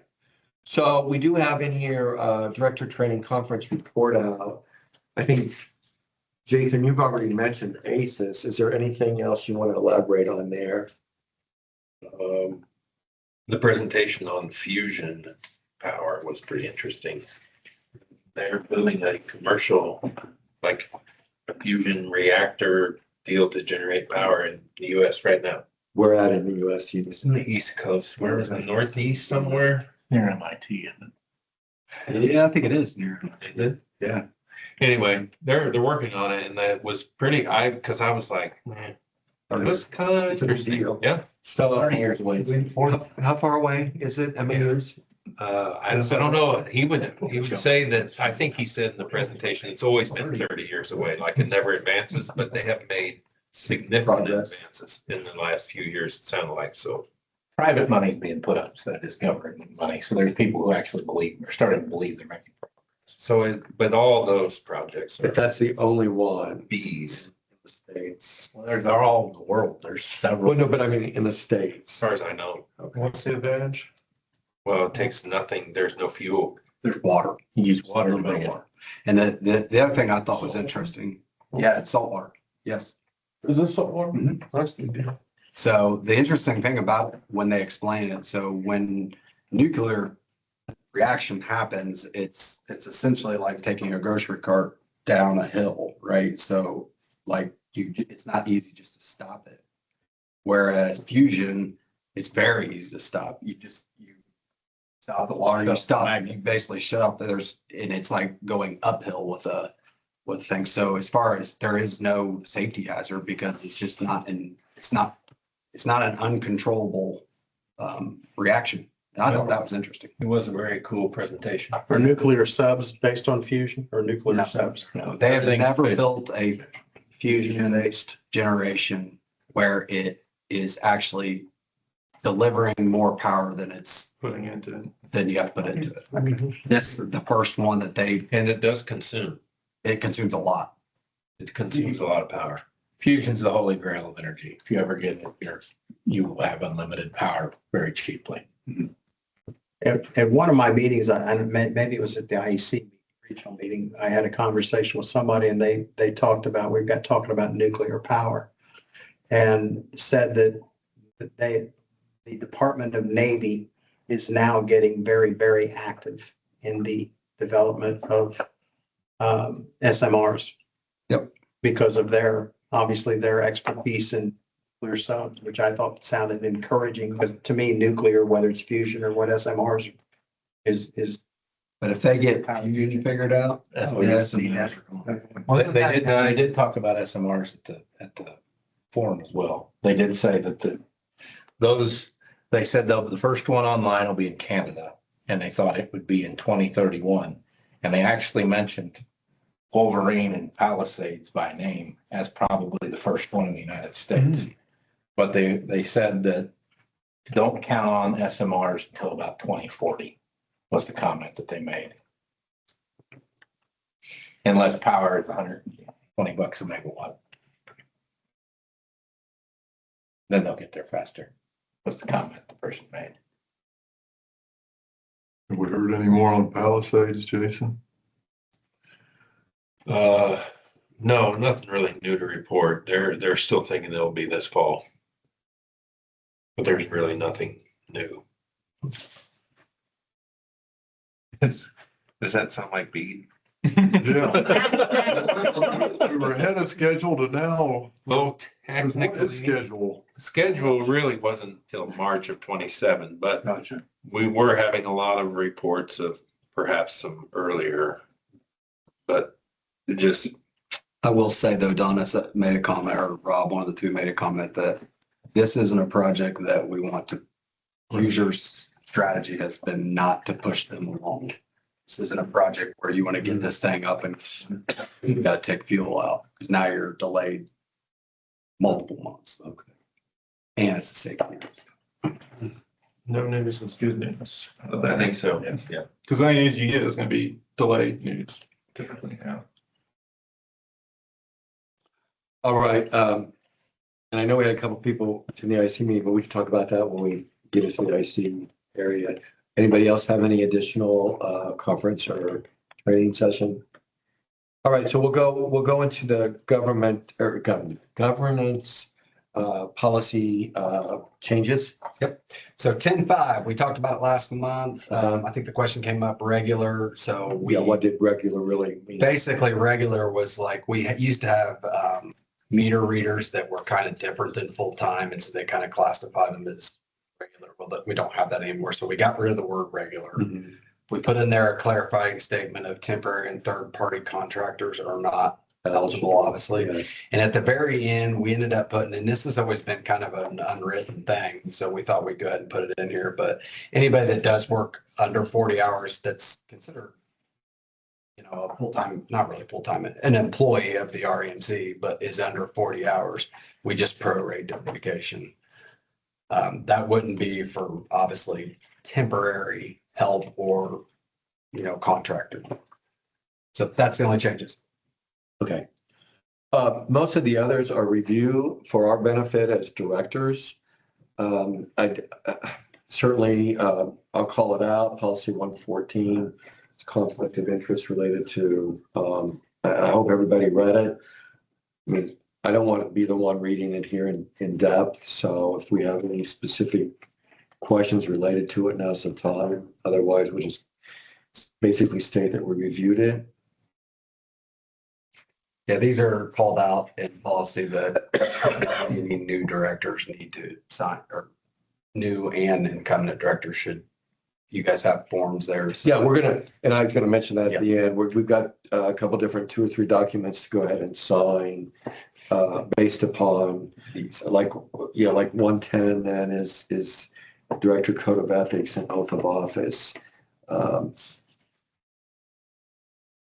So those are responsibilities that we have as directors. Again, unless anybody sees anything that they want to consider modifying, we can talk through it, but this has been in place for some time. The annual review policy 116 talks about directors and requirements associated with conduct. And then the annual review policy 15, qualifications for directorship. So, we could take a couple extra minutes, but if everybody's comfortable with it, I want to also include then, as we're talking through these policies, we'll look at director's pay here in a moment, policy 18. And then we'll approve the changes and the review on all the policies, and then we'll go back to the bylaw review. I hope that makes sense. So does anybody have any questions, any changes they want to consider discussing on the policies that we just mentioned? Well, then let's go to policy 18, director fees and expenses. And there's also an attachment of the study. I'm not sure when all this data is actually, I mean, I assume it's the end of 25. No, this would be accurate as of May. May. Yeah, we finished the survey in May, and they aggregate it, and then we get it. So it's based upon then the month of May, not necessarily the end of 25. Correct. Okay. It's updated as of May. Gotcha. Okay.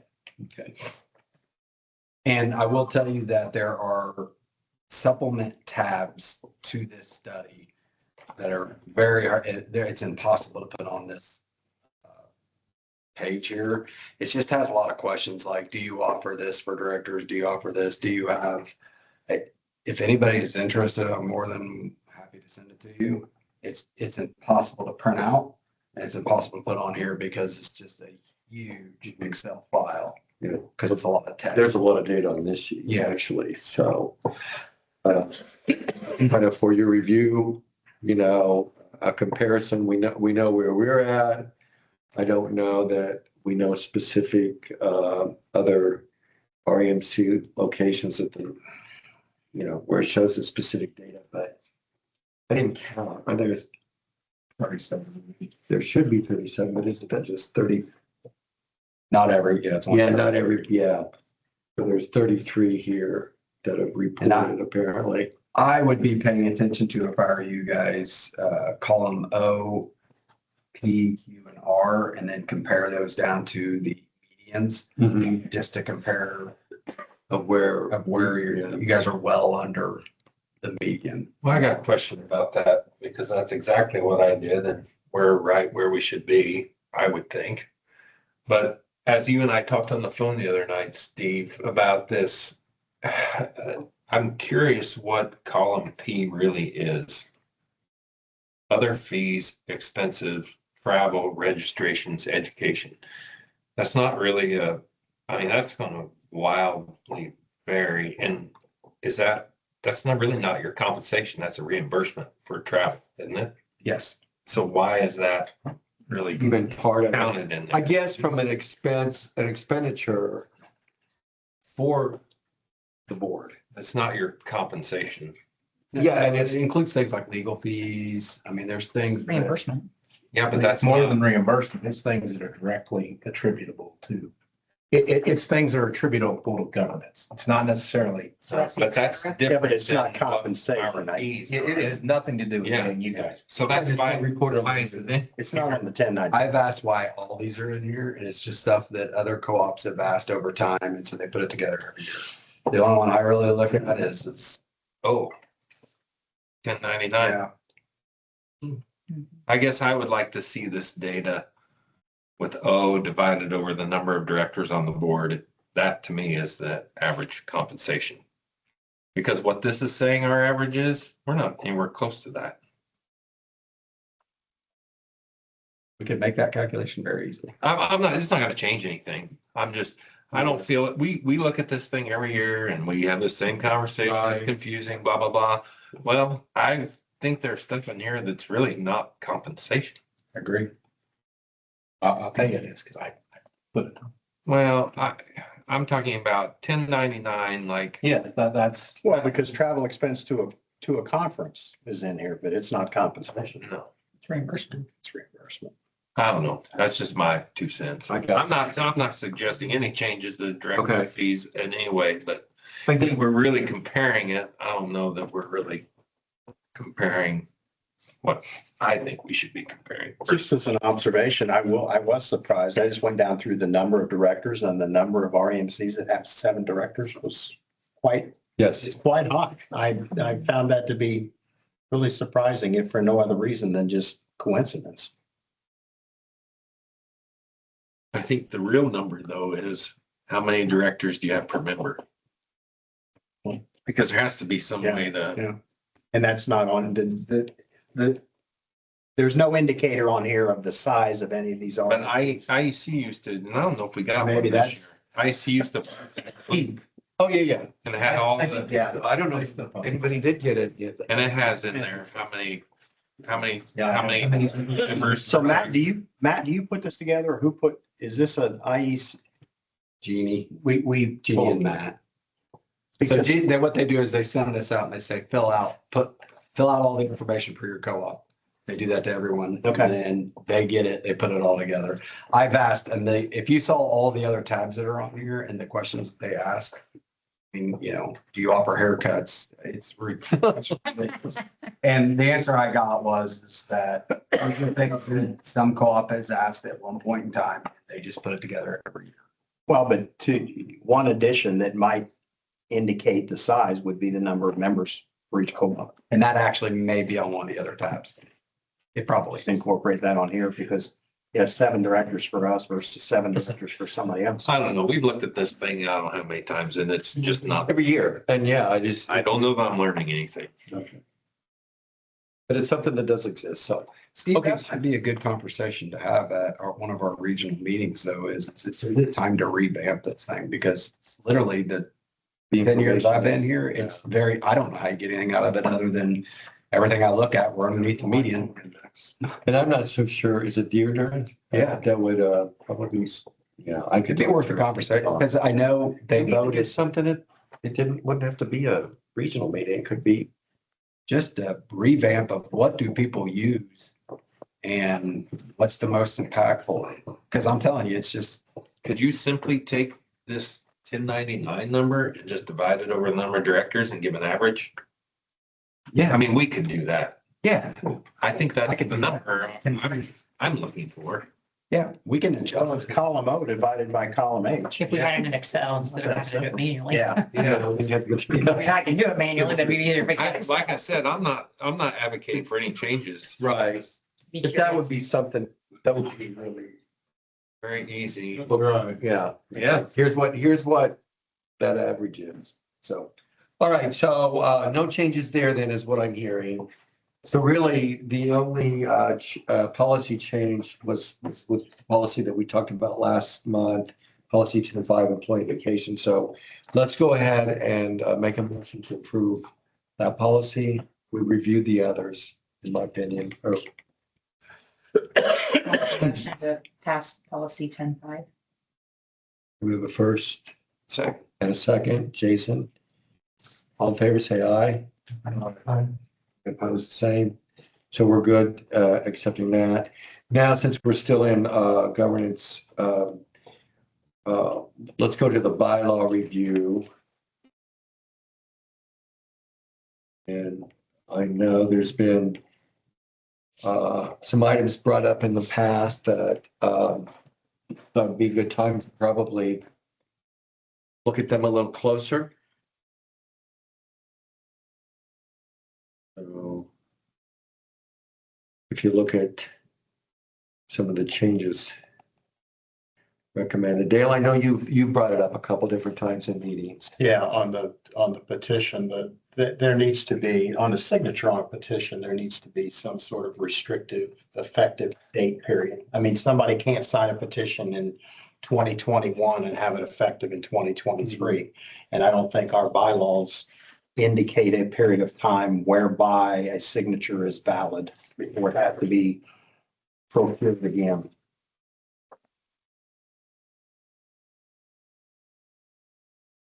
There is also an appendix A, if you really look at that, where I believe we have a couple different petition forms, right, that the member has access to.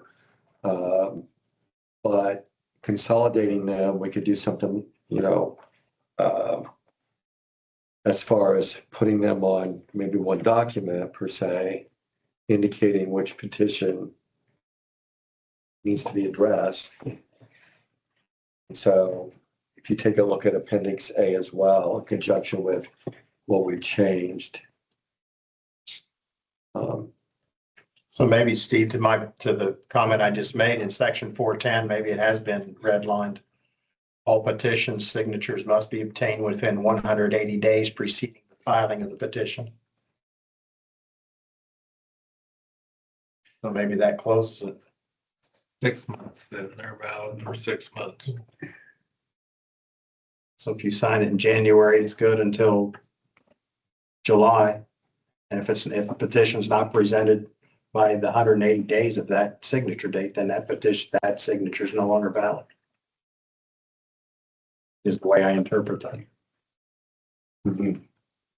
And by the way, let's, we can just plan on talking through this evening, and potentially, consider going with it next go round. I know I've heard from some directors about the opportunity that a petition could be copied, or what does this form allow that to still happen? I just think adding additional forms may be reproduced and used to obtain the required number of original signatures. Just that word original. Yeah. So nothing's copied. And, you can tell by a petition if it's an original signature. And Well, I would, that word on the form itself, simplified, would just to take care of that issue. Yeah. And whether it needs to be in the bylaws is, I don't know, but I think just the form itself, coming from the appendix of the bylaws, would take care of it. it should, I hear what you're saying, it should. But are there times when something's mimicked or copied that you really have a much more difficult time of determining that? Or is this form, again, we're back to, I know with the verbiage, but is there something that could be easily done to this? Well, that's what I was hoping the board would maybe look at a little bit closer. Is there anything else that we could put on here that will just not? We can evolve it as we go, since it doesn't have to be done tonight, but You're right. I would start with just original signatures, and even on the last sentence, original signature pages submitted without corresponding petition may not be accepted, or Yeah, and where do you want that? on the appendix A, the actual petition. Underneath petition signatures, Okay, one more time. I just want to write. I would just put the word original, Oh, and require the number of signatures, and then at the last sentence, original signature page Gotcha. submitted. okay. Since it's in the appendix and the bylaws, I would, You could say original wet signature. That shows that it's an ink pen. Because it says here, an original wet signature is a physical handwritten signature made on tangible paper rather than being mechanically or electronically reproduced. I think having it on the petition form itself should be. Original, so it says original wet. Don't you love it? So it doesn't need to be. Like when you vote, Dang it, Matthew. remember, Tell you what you need to do. you got one vote. Can the whole household sign this? Or I think that's already in the the. original bylaw, if I'm not mistaken. Only one vote per. Account number. The account number has to be on. Yeah, because to me, that would be, But my question is, yeah, why, if you can put the account number on there, but is there wording in, there is, is there? Okay. because that would be the same thing in the annual election, one member, one vote. But Yeah. to your point, Steve, it's true. Yeah, because Johnny and Billy, Bob and Susie. One vote per member. All right, so since we're, still looking at the bylaws and kind of the 180, I think is certainly appropriate. Is there anything else in the bylaws that anybody would like to consider modifying at this time? Again, we won't vote tonight, but if there's something else out there, we can talk through it. No. Because I don't think there's any other petitions included in the bylaws other than the 3 that are in that document. Now, bylaw changes are all reportable on the 990, is that correct? Any change that's made to the bylaws is on, No, it's gonna be a material change. any material changes to bylaws are recorded on the 990. Correct. They easily referenced. In a for each narrative year. form, I believe so, Bylaw change. So, No, I know so. It is for sure. But in the narrative form, I believe it pretty much states. Yeah, it spelled it out. I mean, it's typed out, changed. Okay. Anybody could reference that if they wanted to. gotcha. All right, if there's no other discussion then related to the bylaws, we'll table it and consider voting on it next month. I will add the original wet signatures to the form of the 2 places. Okay. All right, affiliate organizations, Next one. is your energy? No board meeting in June. We did have a finance and audit committee meeting. Was mostly review of how we got where we are with the projected tracker. But there's going to be more to come on that, I think, so we probably won't just get into that today. Okay, all right. And we did have an IEC regional meeting. Thanks, Dale. Thanks, Suzanne, for attending. I know we had an ask, a month or so before then. They'd like at least one additional director from each co-op. I can't remember if there was 1 or 2, but in any event, regional meeting, most of the time was spent on strategic planning. And so we had a lot of IEC employees that were here, that were present, which was good.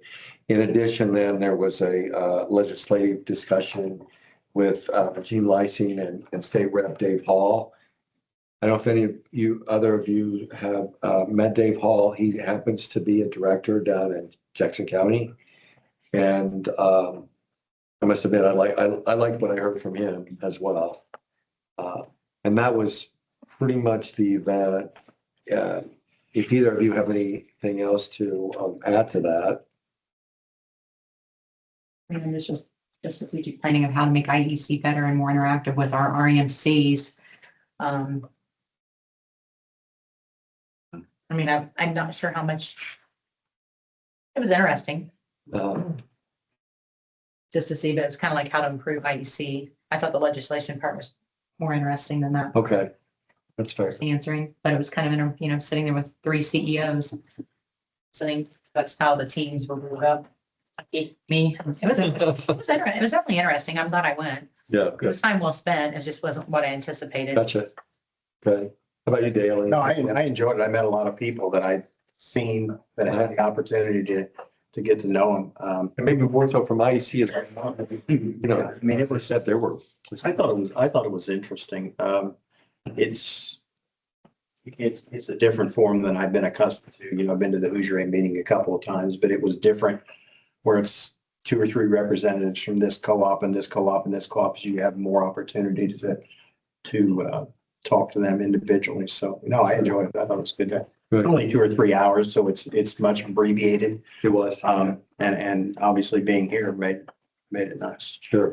So in addition, and I know I've reminded you, I think in the past, the last couple of months, the director's retreat is Friday, July 24th and Saturday, July 25th.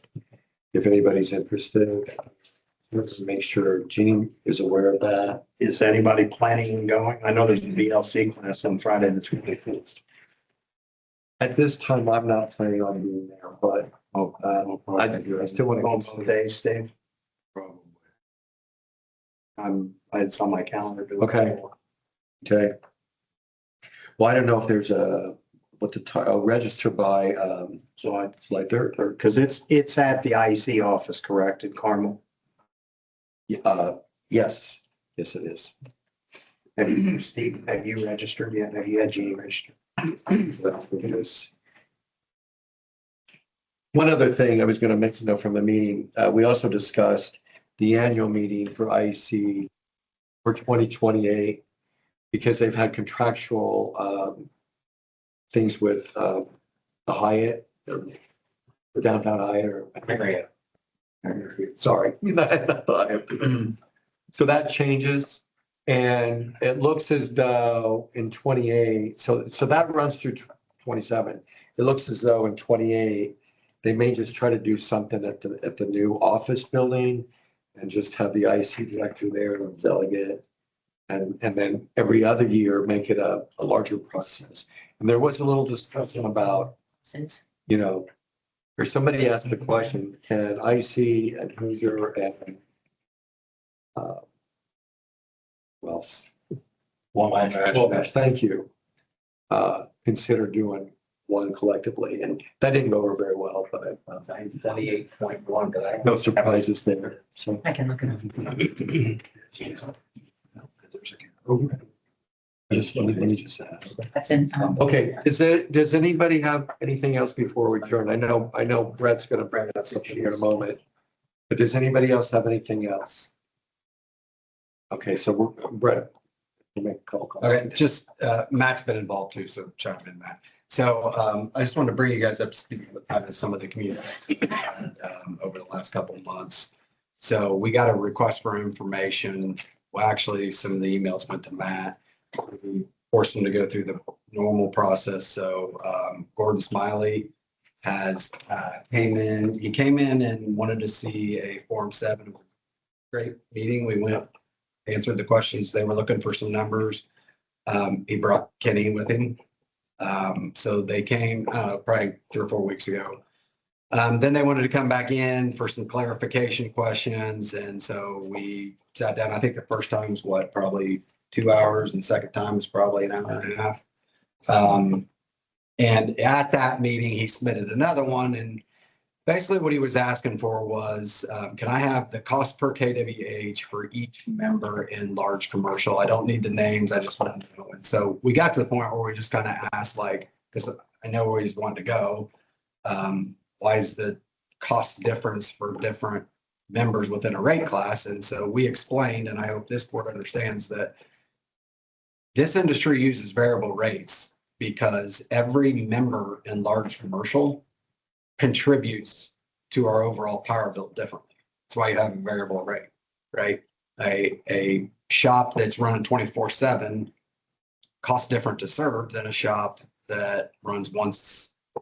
And by variable rate, you mean there's demand charges, service charges. It's not just a KWH. It's just not a KWA charge, yes. That's why the industry uses that. And so if you're asking why a wholesale bill is X, why isn't everybody in large commercial being charged that? And why is there different rates with it? Why is their cost per KWH different within there? Well, it's because they're all different loads. That's how it's supposed to work.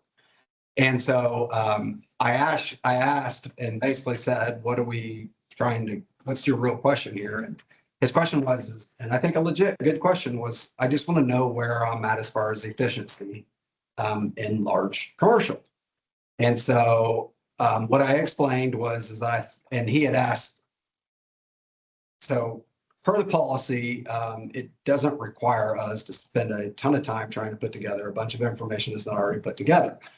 But I do have a graph that shows, so load factor is the best way to show how efficient you are and what your, there's a correlation between your load factor, right?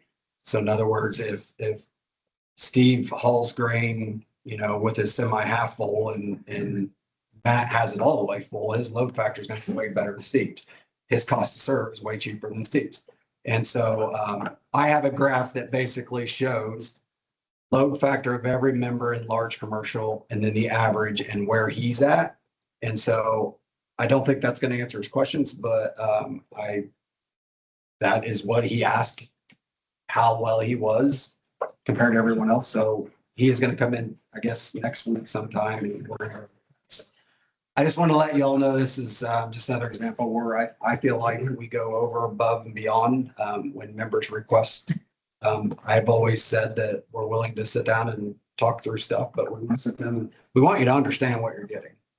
And so we spent considerable amount of time on this, but I think I would do it for anyone. And so therefore we're going to keep doing it as long as people ask questions. And I think it's that the meetings went fine. They went really good. So anyway, I just wanted you guys to be aware that we have, in my opinion, went above and beyond to try to work with members to get them the information they're looking for. And mainly it's try to make sure that they understand what they're getting too. It's not just here's a bunch of information. Here's what it actually means. That's all I had. Adam, did you have anything to add?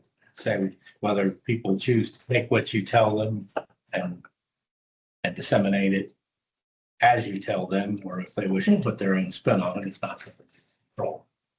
Correct. But per policy, Form 7 is the document that we submit to a government agency, and I'm not gonna hide it. But I just want people to understand what they get when they get it. Sure.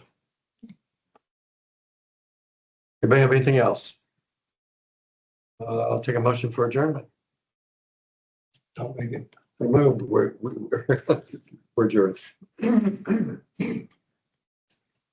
All right, we got a couple items in executive session. Yep.